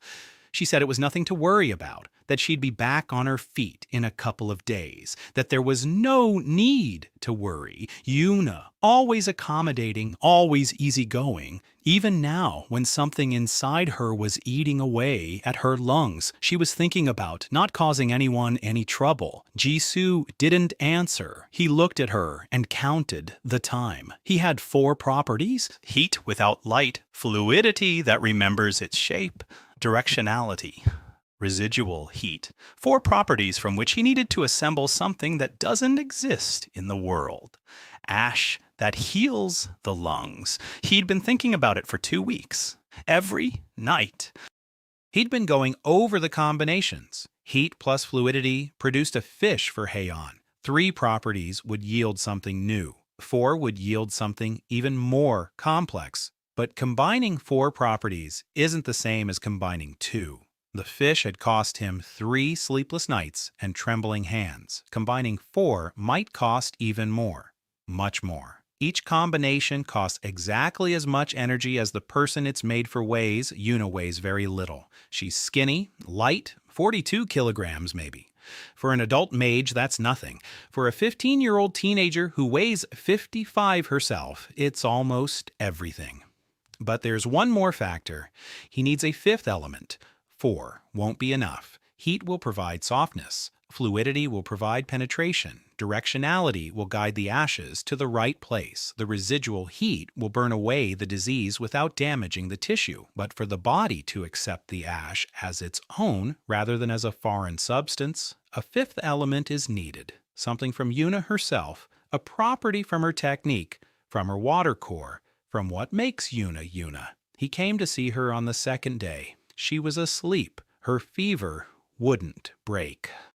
The healer came in the morning and in the evening. The compresses weren't helping. The illness lay deeper than the inflammation, deeper than the lungs, somewhere at the level of the core, where magic and the body intertwine. Jisoo sat down beside her. He placed his hand on hers. She didn't wake up. Her skin was hot. Her pulse was weak. He closed his eyes. He reached toward her core, carefully, like entering a stranger's house at night, trying not to creak a floorboard. Yuna's water core, small, pale blue, cold, and within it a healing technique, simple, basic, the one taught in the first year of the water department, 3 nodes, intention, channel, form, no lock, no temperament. The simplest version, Yuna hadn't had time to learn anything more complex, but even in this simple technique, there was one quality that belonged only to her, softness. No, not softness, acceptance. Yuna's water didn't heal, it accepted. It took the pain into itself, dissolved it. It didn't fight. It didn't burn. It didn't press down. It simply agreed to stay with the pain until it grew weary. Jisoo touched upon this quality, barely, with the tip of his consciousness. The fragment broke away, quietly. Like a leaf falling from a branch in the fall, it slipped into Jisoo's core, settled next to the other 4, the 5th. Acceptance, 5 out of 7, Yuna sighed in her sleep. She didn't wake up. Jisoo withdrew his hand. He stood up. He left the infirmary. Haon was standing in the hallway with a fish in her pocket, with a book in her hands. She looked at him. She said she wanted to help. Jisoo shook his head. He said he had to do this himself. Haon said she understood. But she'd be there, just in case he fell, because he would fall. She knew that. They both knew it. A combination of 5 properties for a person who weighs 42 kilograms. It would squeeze everything out of him. Jisoo returned to the infirmary at night. Yuna was asleep. Outside the window, a blizzard pounded against the glass. It was quiet in the infirmary. Only Yuna's raspy breathing of Yuna and the wind from outside. He sat down on a stool. He closed his eyes.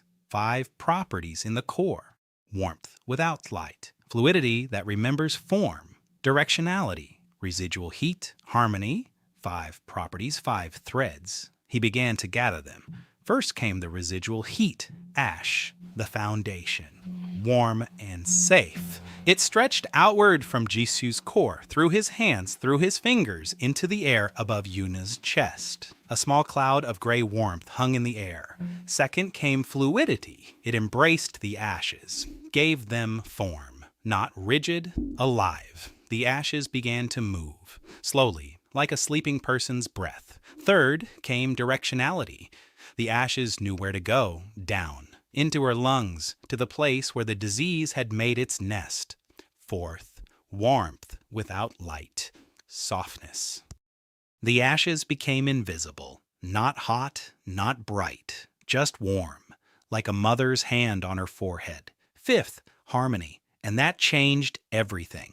The ash ceased to be a stranger. It became a part of Yuna, a part of her water, a part of her body. The disease could not hide from it because it was as familiar as her own blood. 5 properties, 1 entity, warm ash, a new element found in no textbook in the world. A wisp of ash hung over Yuna's chest, a tiny constellation of gray sparks. Each spark carried all 5 properties within it: warmth, fluidity, directionality, heat, harmony. The ash began to settle. Slowly, spark by spark, it settled on the blanket, passed through the fabric, touched her skin, dissolved, entered her body, quietly, painlessly, without resistance, because her body accepted it as its own. Yuna sighed in her sleep, deeply. For the first time in 3 days, a deep, steady breath without wheezing. The ash was working inside her, finding the illness. It agreed with her, it embraced her, and quietly burned her away. Not with fire, with ash. The remnant of fire. That which comes after a fire and allows the earth to bear life again. Jisoo sat on a stool and held it. 5 threads. From the core, 5 streams. Each drew strength from it. His body shook, his hands trembled, sweat rolled down his face. 42 kilograms. All his reserves were being used to maintain the assembly. 1 minute, 2, 3, 10, 20. He wasn't counting. The world had narrowed down to a single point. Yuna, ash, the disease. Hold on. Don't let go. Don't let the formation fall apart. Because if it falls apart, he'll have to start all over again. And he wouldn't have the strength for a second try. Someone was standing in the doorway. Jisoo didn't see them. His eyes were closed. All his attention was focused inward, but he could sense it. Warmth by the door. Not just one person, several. Jai was the first to arrive. She stood in the doorway, watching, her hands clenched, fire beneath her skin. She wanted to help. She couldn't. This wasn't her territory. Hayan was the second to arrive. She stood next to Ji. The fish in her pocket was warm. She held the book pressed against her chest. Emily came in third, without a sound, for the first time ever. She stood behind the others, silently. Nayeon came in last. Jisoo didn't know how she found out. But she was standing in the doorway, back straight. Her face was stony, her hands were at her sides. And Master Ro, she stood behind everyone. Her pipe was in her pocket. Her eyes were dry, but her hands were clenched so tightly that her knuckles had turned white. 6 people in the infirmary doorway. No one said a word. 5 minutes. 10. Ash settled on Yuna. The last sparks, the last drops. The process was coming to an end. The illness was receding, slowly, reluctantly, like a guest who is politely but firmly shown the door. The last spark landed on the blanket. It dissolved. The warm ash vanished. Yuna sighed, deeply, evenly. Her face flushed pink. Her breathing became clear, quiet, like that of a healthy, sleeping person. Jisoo opened his eyes. The world was spinning, blurring. His body felt empty, completely empty. Not a single drop of energy, not a single spark in his core. All 5 samples were in place, but he had 0 strength to use them. He tried to stand up from the stool. His legs wouldn't hold him. He swayed. The floor came closer. Someone caught him. Warm hands. His sister. Jai caught him easily. She was strong, fiery, a stormtrooper. To her, his 55 kilograms weighed nothing. She sat him back down on the stool. She held him by the shoulders, told him not to move. Jisoo sat there.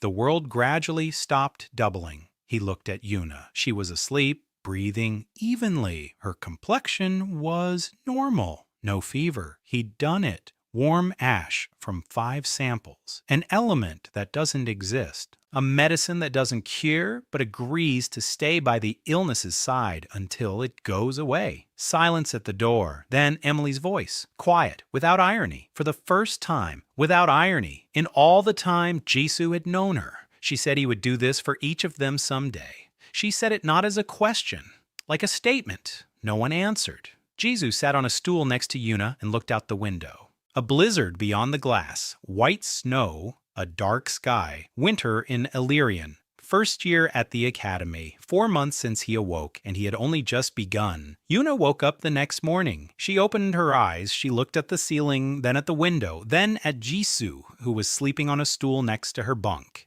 His head was on the edge of the mattress, his arms hung down. He was breathing quietly. His face was ashen with fatigue.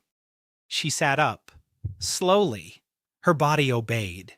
Her lungs were breathing, cleanly, deeply, without wheezing, without pain. She didn't remember what had happened during the night. She remembered only the fever, then warmth, then sleep. Deep and peaceful, like in childhood. Yuna looked at Jisoo.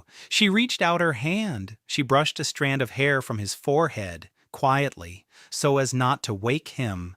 He didn't wake up. The staff healer arrived an hour later. He examined Yuna. He checked her lungs. He checked her temperature. He checked her core. He was silent for a long time. Then he said he didn't understand, that yesterday there had been a severe inflammation, that today her lungs were clear, completely, as if he'd never been sick. Yuna shrugged. She said she felt fine. The healer looked at the sleeping Jisoo, at his ashen face, at his hands, which trembled slightly even in his sleep. He said nothing. He left. Jisoo slept for 2 days. His body was recovering, 15 years old. A young body, resilient, but the combination of the 5 elements had drained him completely. For the first day, he didn't move. On the second, he began to toss and turn. On the third morning, he opened his eyes. He sat up. He looked around. The infirmary. Yuna's bed was empty. Clean sheets. The pillow was neatly fluffed. She'd left, so she'd recovered. He stood up. His legs were shaking. His head was spinning, but he held his ground. He made it to the wing. He opened the door. On the table in his room was a plate of porridge, warm. Next to it, a cup of tea and a dried leaf. That very one, the one Yuna had given him before leaving Kenmore. She had come while he was asleep. She'd left him food, taken the leaf and put it back. A strange gesture, but Jisoo understood. She knew he'd done something for her. She didn't know exactly what, but she knew. And the leaf was her answer. I'm here. I remember. I'm not going anywhere. He sat down at the table, ate the porridge. He drank some tea, watery as always, but warm. Heian came in half an hour later. She looked at him. She said he looked like a man who'd been run over by a cart. Without hesitation, clearly, she'd stopped stuttering around him completely. Only around strangers. Jisoo smiled. His first smile in 4 days? Heian sat down on her cot. She opened a book and mentioned in passing that something had happened while he was asleep.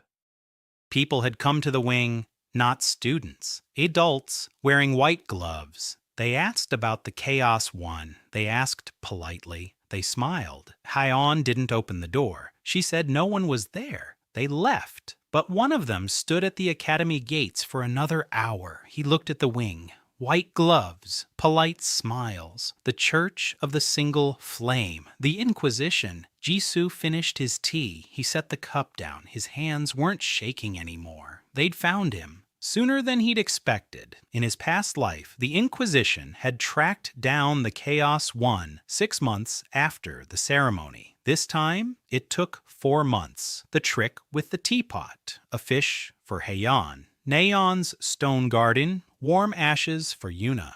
Too much commotion, too many witnesses, too many people talking about the boy from the observation ward who does the impossible. 3 days later, an official letter arrived, addressed to the academy director from the office of the Church of the Single Flame, First Circle. Inquisitor Caleb Morn requests an audience with student Han-ji Soo. Purpose of the visit, a pastoral conversation. Master Ro brought him a copy of the letter.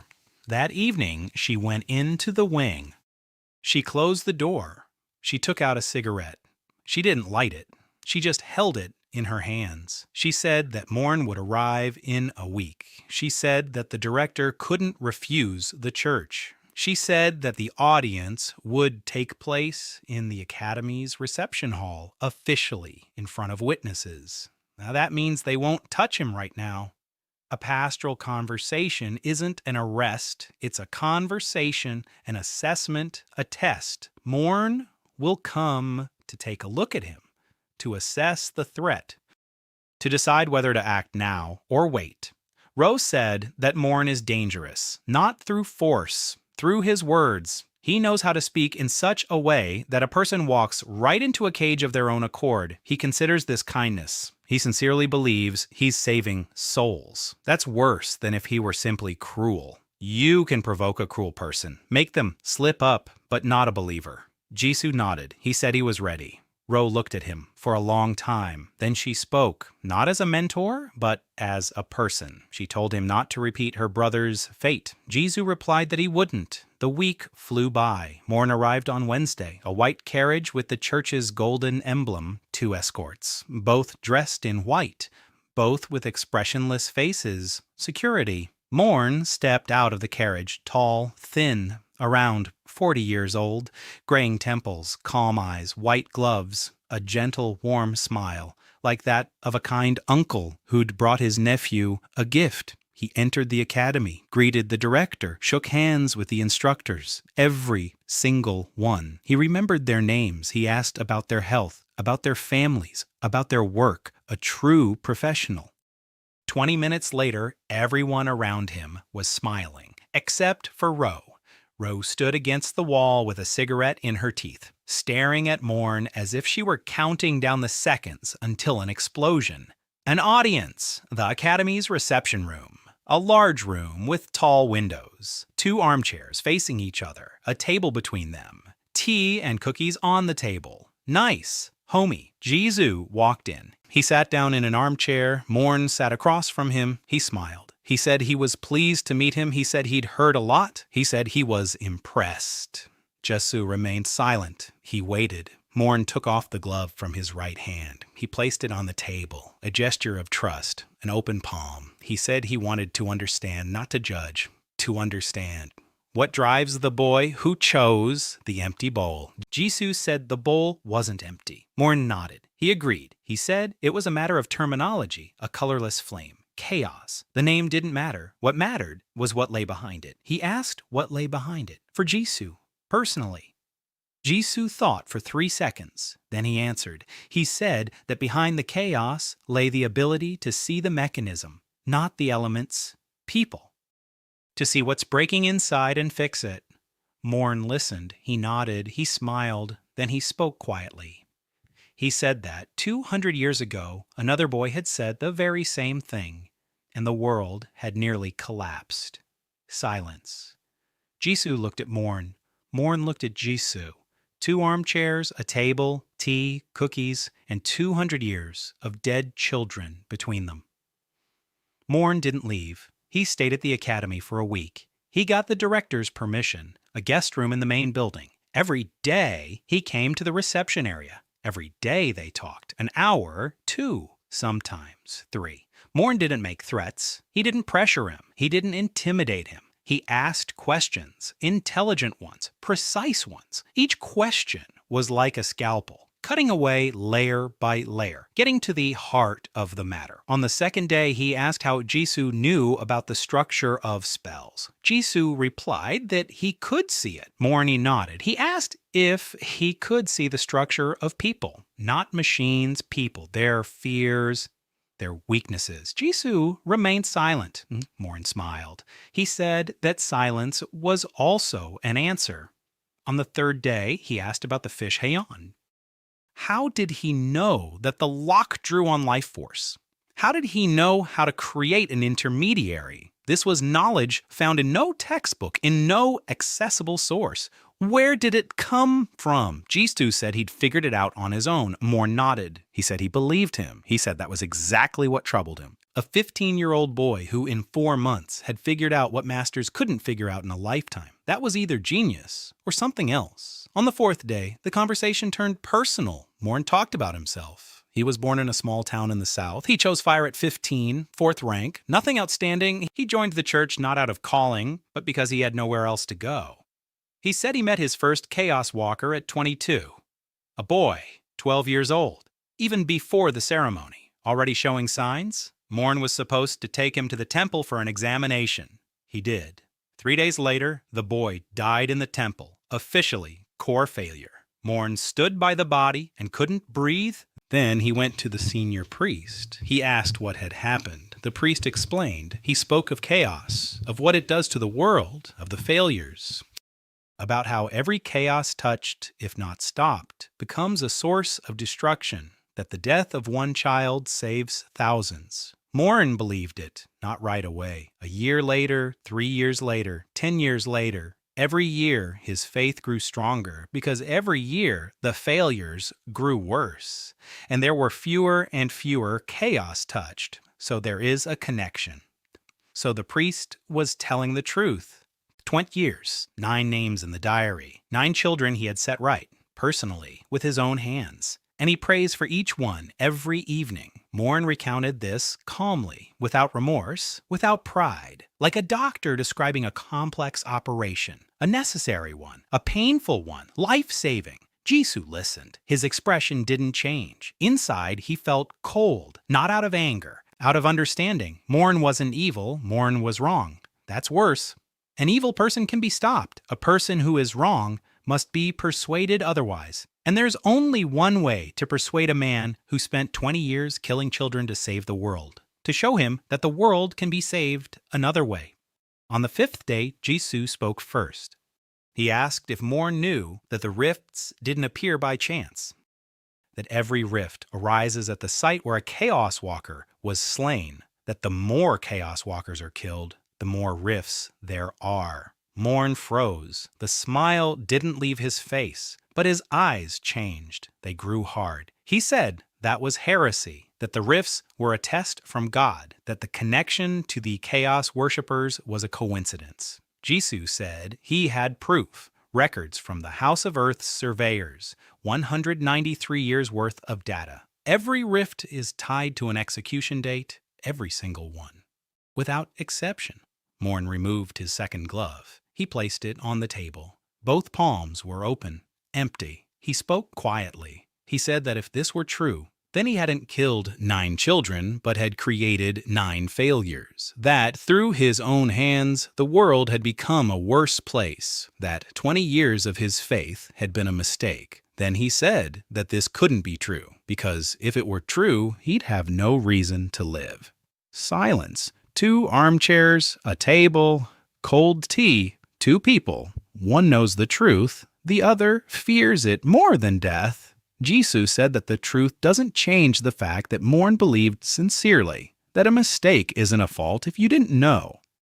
But now he knows, and the question is what he'll do now. Morn sat motionless for a long time. 5 minutes, 10. Then he stood up, put on his gloves, said he was leaving, said he'd be back, told Jisoo not to leave the academy until he returned. He walked out. The carriage left an hour later, white, with a gold emblem. Master Ro stood by the window, smoking. She said that Morn would return, maybe in a month, maybe in a week, and when he returned, he would either be an ally or an enemy. There was no third option. Jisoo nodded. He knew. Morn had left to investigate. He would travel to the sites of the failures. He would retrieve the church's records. He would compare the dates. If he found confirmation, and he would because the truth cannot be hidden, then Morn's world would collapse. And then he would either accept the new world or burn everything down so that the old world would be proven right. Jisoo hoped for the former. He prepared for the latter. Morn left in December. He returned in March. 3 months. During those 3 months, Jisoo didn't waste any time. He spent the first month in the library with Heiyin. They read everything they could find about the failures, about chaos, about the ceremony. Heian turned out to be the perfect research partner. She read faster than Jisoo. She had a better memory. She saw connections between facts that he overlooked. Her mind was like her water, fluid, penetrating, filling every crevice. Together, they found something in an old textbook on the history of magic. A teacher's edition, not for students. On page 217, in small print, a footnote. The ceremony of the single flame has existed in its current form for 203 years. Before that, a different ritual was used, the nature of which the church considers obsolete and does not recommend mentioning. Another ritual, 203 years ago, exactly 10 years before the first fall, someone changed the ceremony, transformed it from something else into what it is now. 4 bowls, 4 elements, 4 restrictions. Jisoo sat poring over the book and thought, if the ceremony isn't an ancient ritual, but a 200-year-old construct, then what came before it? What kind of ritual was used before? And why was it removed? The answer was right there on the surface. Before the ceremony, there was no division. There were no 4 elements. There was only one, chaos, the primal force. Every child was born a chaos bearer, and someone, 200 years ago, decided that this was wrong, that people were easier to control if they were divided, broken down by element, by house, by caste. The ceremony isn't a choice, it's a circumcision. For the past 2 months, Jisoo had been working with Emily. Her element wouldn't leave him alone. A weak wind, that's what the instructor said, but Jisoo saw something else. During one of their joint sessions, Emily tried to create a current of air, weak, barely noticeable. The instructor shook his head. He wrote down another C in the logbook. Jisoo watched her technique, 4 knots. A standard structure, but the third node didn't function the same way as in other air-based techniques. Emily's wind didn't move the air. It moved what was in the air. Particles, dust, moisture, scents. She wasn't creating a current. She was shifting the contents, like a sieve that, instead of scattering flour, sifts it. Not weakness, a different nature. Jisoo spoke with her that evening. He explained what he saw. She listened, at first skeptically, then with interest, then eagerly. He said she could move scents, direct them, concentrate them, that a scent is a memory, that a properly directed scent can evoke a specific memory in a person. Childhood happiness, Fear, hunger, homesickness. Emily looked at him, her eyes sparkled. She said it sounded like a weapon. Jisoo said it sounded like a negotiator's tool. She fell silent. Then she smiled. Broadly, for the first time, without irony, she said she needed a week to try it out. A week later, she conducted her first test. At the market, she directed the scent of fresh bread from the bakery toward the fabric merchant. Without even realizing why, the merchant softened his stance in the bargain. He gave in and let her have it for 2 silver coins. Emily returned to the wing with a piece of fabric and a smile from ear to ear. She said Jisoo was a genius. Then she slapped him on the shoulder so hard he almost fell over. Then, without any transition, she said she thought she loved him. She said it like a business proposal. Businesslike, without a trace of embarrassment. Jisoo blushed, a 15-year-old body. Damn hormones! Hayan snorted behind her book, quietly, but Jisoo heard it. Emily didn't get the 6th sample. Jisoo didn't take the ability away from her technique. Just like with Nayan, he simply showed her what she was already capable of. He simply named what had no name. The Wind of Memory, the world's first technique for working with sense. A month later, Emily became the best negotiator at the market. 2 months later, every merchant within a kilometer knew her. 3 months later, upperclassmen began coming to her, asking for help in negotiations with their mentors. The 3rd month, Jisoo worked alone. At night, in his room, Hayan slept on the cot next to him, the fish on the nightstand next to the pillow. It had darkened slightly over the past 3 months, but it was still intact. Jisoo sat at the table and thought about the rift beneath Solek, that very one, where he had perished in his past life. 3 months ago, he had learned that rifts were the embroidered souls of dead chaos walkers. So the rift beneath Solek was also someone's soul. Someone's unraveled child lies in the ground beneath Solek and has been destroying the world around it for 200 years. To sew up the rift, you need to do the opposite of what happened at death. When a chaos mage dies, they unravel. Their soul unravels into knots. The knots settle into the ground. The magic around them stops working. To mend it, the knots must be gathered back together. The unraveled soul must be sewn back together. Its wholeness must be restored. And then the earth will let go. Magic will return. The rift will close. But how? How do you gather what has lain in the ground for 200 years, unraveling everything around it? The answer came at night. Simple. Terrifying. Just as he gathers new elements, from samples, from the properties of others, from fragments of others' techniques. Only this time, the samples must not come from the living, but from the dead. He must bring memories to the rift. Real, living memories from people who knew this world and loved it, wanted to live in it. And from this memory, weave a thread that will tie the unraveled knots back together. 7 items, 7 memories, 1 from each loved one. Haeon's fish. Nayan's rose. A scent from Emily, his sister's little flame, Yuna's leaf, and something from Master Ro and the 7th. A charred scrap of paper. A note from that chaos wielder who died 200 years ago. And loop time to give Jis a second chance. 7 items, 7 threads, 1 assembly. The biggest and most complicated of his life. He didn't know if he'd have enough strength, didn't know if he'd have enough samples, didn't know if he'd have enough time, but he knew one thing he had to try. Morn returned at the end of a march, without a carriage, without an escort, on foot, in a dirty traveling cloak, without gloves, his hands bare, red from the cold. He walked through the academy gates. The guards didn't recognize him. He gave his name. They let him through. He went straight to the wing housing the observation department. He knocked. Jisoo opened the door. Morn stood in the doorway. He had lost weight. He had aged. 3 months on the road, on foot from the gap to the gap. Checking, counting, verifying dates. He went inside, sat down on a chair without taking off his raincoat. He was silent for 2 minutes. Then he spoke. He said that Jisoo was right. Every proval, every single one, matches the execution date. His 9 personal ones, too. 9 names from the diary, 9 failures on the map. He checked each one, stood at each one, felt the magic drain from his body when he got too close. 9 times, 9 children, 9 holes in the world. His work, his hands, his faith. Morn sat on a chair in the wing of the observation ward and stared at the floor. Then he looked up. His eyes were dry, empty. He asked what to do. Jisoo said there was a way. The rifts could be sewn shut.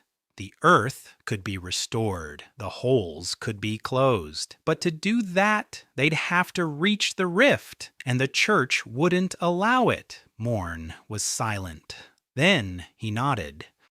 He said the church wouldn't allow it, because if the rifts closed, the church's lies would become obvious. 200 years of lies, 200 years of murder, 200 years of mutilating children's souls for the sake of control. The church would rather destroy Jisoo than let him prove the truth. Then he said something else. He said he was an inquisitor of the first circle, that he had the authority, that he could secure passage to the rift beneath Solak, could divert the guards, could buy time. If Jisoo was ready to go, Jisoo looked at him. Caleb Morn, 42 years old, 9 dead children on his conscience, 20 years of faith that turned out to be a lie. And now he's sitting in a chair in a stranger's wing, offering help to a boy whom by virtue of his position he's supposed to kill. Jisoo said he was ready. The preparations took 3 weeks. Jisoo gathered the items. The first, Hyon's fish. He asked for it. She gave it to him. No questions asked. She took it out of her pocket and handed it to him. The fish was warm, darkened from half a year's work, but intact. Hyon said he would make her a new one when he returned. She didn't ask. She stated it as a fact.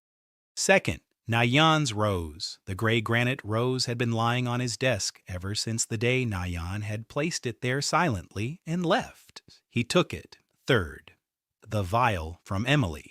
She had captured a scent for him, a special one, the scent of the morning market by the academy walls. Bread, spices, leather, wooden stalls, life. She'd poured it into a small glass vial, held it out, told him not to lose it. Then she patted him on the shoulder. Then she hugged him, quickly, tightly, and left to haggle with someone at the market. Fourth, his sister's flame. He came to Jie, asked her to light a flame, a small one, steady, just that one, pure, without his father's tampering. She lit it. He took a small medallion from around his neck, empty, made of copper. He placed the flame inside it. The medallion glowed, warm, alive, not a machine, a monument, like the one he would later make for Master Ro. Only the other way around. This one was from his sister, for the world. Jay looked at the locket, then at him. She told him to come back. Her voice was steady. Her eyes were wet. Her back was straight. Fiery, a stormtrooper, her younger brother. The fifth, Yuna's leaf, that very one, dried. From a tree in the courtyard of the temple school. Yuna knew what he was planning. She didn't know the details, but she knew. She came in the evening, silently. She took the leaf out of her pocket, the one she'd taken, and returned and held it out. She said one sentence. She said that he'd promised she wouldn't die at 16, that she hadn't died, that now it was his turn not to die. Jisoo took the leaf, hid it in his shirt pocket, close to his heart. The sixth, for Master Ro, he did what he had promised himself, a little flame-shaped locket, made from her own fire and the memory of her brother, small, warm. It burns and never goes out. She took it, hung it around her neck, under her collar. Then she held out something to him in return, a pipe, an old one, worn from smoking. That very one. She said she was quitting smoking, that if he mended the gap, she wouldn't need it anymore. For 20 years, she'd smoked, so she wouldn't scream. If he did what he was going to do, there'd be no need to scream either. Jisoo took the pipe. The seventh, a charred scrap of paper. It's gone, physically. The scrap remained in a future that no longer exists.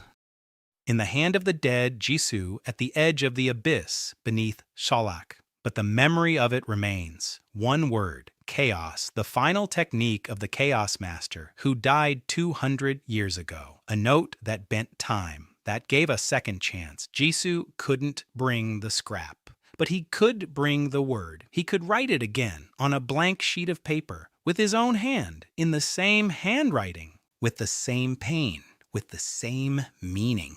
He wrote one word, chaos. He burned the edge of the paper with a candle, a charred scrap, a copy. A memory, a connection to the one who gave him this chance. 7 objects, a fish, a rose, a vial, a medallion, a leaf, a pipe, a scrap of paper, 7 threads, 7 memories, 7 reasons why this world is worth mending. The expedition to the chasm beneath Sulak began in mid-April. 7 people, Jisoo, Jae, Hayeon, Emily, Nayeon, Yuna, Master Ro, and Morn, the 8th. Not with the group, ahead, clearing the way, fending off church patrols, using his authority as our first circle inquisitor to lead the group through territory the church had closed off to everyone. 3 days' journey east, toward the coast, toward the dull sea, toward the place where the earth to contain magic. Morn returned 3 months later, confirming the truth about the connection between the rifts and the slain chaos worshippers. He defected to Jisoo's side and offered to use his authority to secure passage to the rift. Jisoo gathered 7 mementos from each loved one, including a rewritten note bearing the word chaos.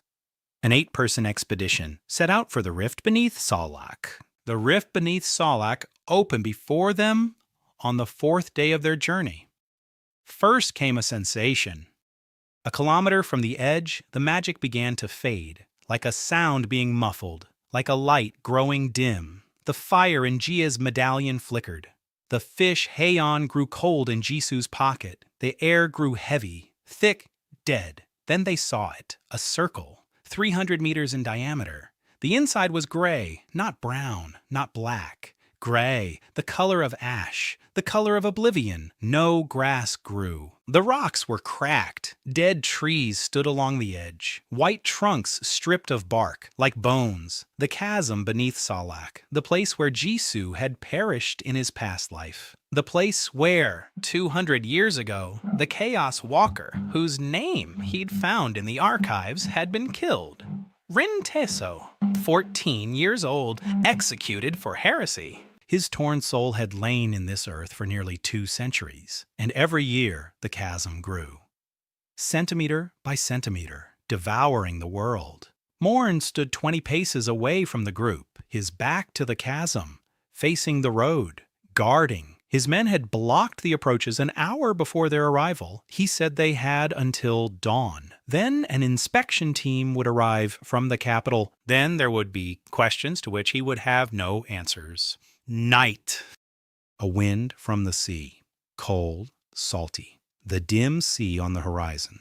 Black in the darkness. 7 people at the edge of the abyss. Jisoo stood and looked at the gray earth. Right here, right at this spot. He had fallen to his knees here in a past life. This very rock, the very one. Where he found the scrap of paper, the stone remains. The paper is gone. It's not time yet. The paper will appear in 12 years, or it won't. If he does everything right, it won't appear, because there won't be a chasm. There won't be his death. There won't be the noose. He turned to the others. 6 faces. Ji stands upright, her hands clenched, fire beneath her skin, ready. Hayeon stands next to her, a fish in her hands. Her eyes are calm. Emily stands behind them, quiet for the first time. A bottle of perfume pressed to her chest. Nayeon stands slightly to the side. Her back is straight. A stone rose in her palm. Master Ro with a pipe, the one Jisoo had given her. Without the pipe, she looked younger, or older. Yuna standing closest to him, slender. The wind ruffles her light hair, a leaf in her pocket, healthy, alive. The one who was supposed to die at 16, she didn't die. Jisoo removed 7 items from his neck. No, not from his neck. From his pockets, from his bosom, from the pouch on his belt. Hayeon's fish, Nayeon's rose, Emily's vial, Jai's medallion with a spark, Yuna's leaf, Master Ro's pipe, a charred scrap of paper, 7 objects, 7 memories, 7 threads. He approached the edge of the abyss. He dropped to his knees, the same reak, the same posture. Only this time, he wasn't dying. This time, he had come to stitch them together. He arranged the items in a circle on the rock. The fish to the north, the rose to the east, the vial to the south, the locket to the west, the leaf in the center, next to the pipe and the scrap of paper. 7 points, 7 anchors, 7 reasons. Jisoo closed his eyes. He reached for the core. 5 specimens inside. Warmth without light. Fluidity that remembers form. Directionality, residual heat, harmony. 5 properties. All 5 were now working simultaneously. Not to heal a single person, to heal the earth. He began to stitch. The cold of chaos flowed down from the core, through his knees, through the stone, into the gray, dead earth. And there, below, he found it. Knots, unraveled, scattered, strewn throughout the abyss. Fragments of the soul of a 14-year-old boy named Rin Taeso. 200 years in the earth, 200 years of solitude, 200 years of slowly unraveling everything around him. Not out of malice, out of pain. An unraveled soul knows nothing but unraveling. It does the only thing it knows. It takes apart. It separates. It unravels, because it itself was taken apart. And in 200 years, no one came to put it back together. Jisoo reached for the knots. The cold of chaos embraced each one by one, slowly, like piecing together a broken vase. Shard by shard, edge to edge, each knot resisted. 200 years of unraveling had made them wild. They didn't want to go back, didn't want to come together. They'd grown accustomed to being free, accustomed to destroying. And then Jisoo reached for the objects on the rock. A fish! Hayan's warmth, care, a willingness to give up years of one's life for the sake of another's health. This memory reached down to the first knot. The knot shuddered, froze, stopped resisting. Arose. Nayan's silence, patience, depth, roots that hold not by force but by time. The second knot lay next to the first. A vial. Emily's laughter, the scent of bread and spices, a life that goes on no matter what. The third knot, a locket, G.I.'s fire, steady, pure, without unnecessary knots, the fire of a sister who has finally accepted. The fourth, a pipe, Master Rose, 20 years of waiting, 20 years, for the sake of a single boy she had never seen, but waited for every day. The fifth, a scrap of paper, a word, chaos, a connection to the one who died 200 years ago, to the one who twisted time, to the one who believed that one day the next one would come. And the next one came, sixth, and a leaf, Yuna's dried leaf, consent, gentleness, a quiet decision to stay by her side, not because she has to, because she wants to. Seventh, 7 knots, 7 memories, 7 threads stretched through the gray earth and bound the embroidered shards of a stranger's soul back together, not into a living person. Rin Taeso will not wither.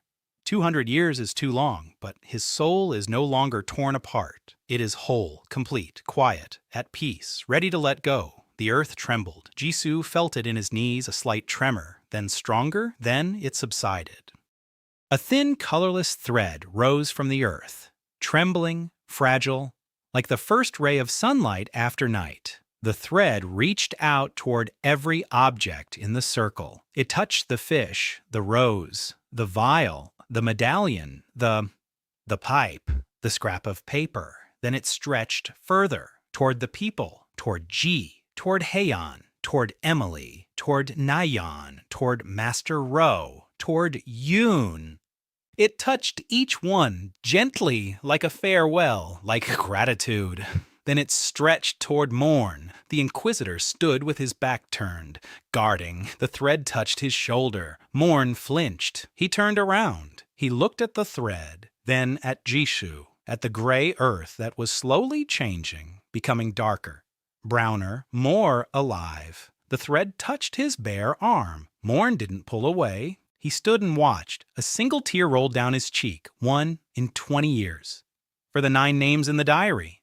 The void was closing, slowly, like a healing wound. The gray earth was darkening. The dead grass was turning brown. The cracked stones remained cracked, but the air around them was changing. It was becoming lighter, more alive. The magic was returning, quietly, drop by drop. Like water into a parched riverbed. The process took an hour, maybe 2. Jisoo didn't count. He held on.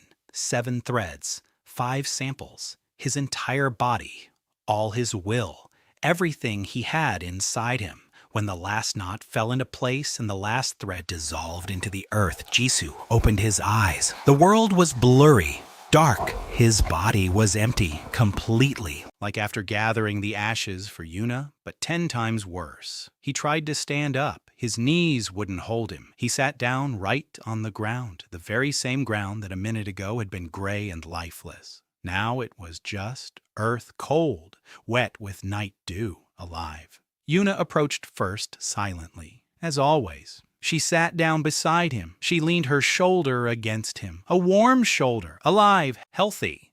The shoulder of a girl who hadn't died at 16. She took a leaf out of her pocket. That very one. The one he'd just placed in the circle. The leaf had returned. All 7 items had returned. They lay on the rock, intact, only slightly warmer than they'd been. Yuna placed the sheet on his lap. She spoke softly. She said what he had promised to do for her, what he had done, that now it was her turn. Jisoo sat on the ground that had been the abyss an hour ago. 6 people stood around him, his people, his 7 threads, his sister, who was no longer afraid of her own fire, Hyeon, who heals without dying, Emily, who had found her true wind, Nayeon, whose garden was finally in bloom, Master Ro, who had waited, Yuna, who was alive, and Morn, 20 paces away, without gloves, his face wet, the man who had spent 20 years killing and who had been given a chance to make amends. The rift beneath Salak was sealed, the first of many. Dozens more lie ahead. Ahead lies the church that will not forgive. Ahead lies the truth about the ceremony that must be told to the world. Ahead lies the next 15-year-old who will reach for the colorless chalice. And when he reaches for it, the priest will not call him a fool, but will say, congratulations, and that lies ahead. It's night now. The wind blows in from the sea. The ground is cold. And Yuna is beside him, shoulder to shoulder, quiet, warm, alive. Jisoo closed his eyes. A deep breath. The first free breath on a land that hadn't breathed for 200 years. He did what he came back for. He proved that chaos isn't a disease. Chaos is a seam.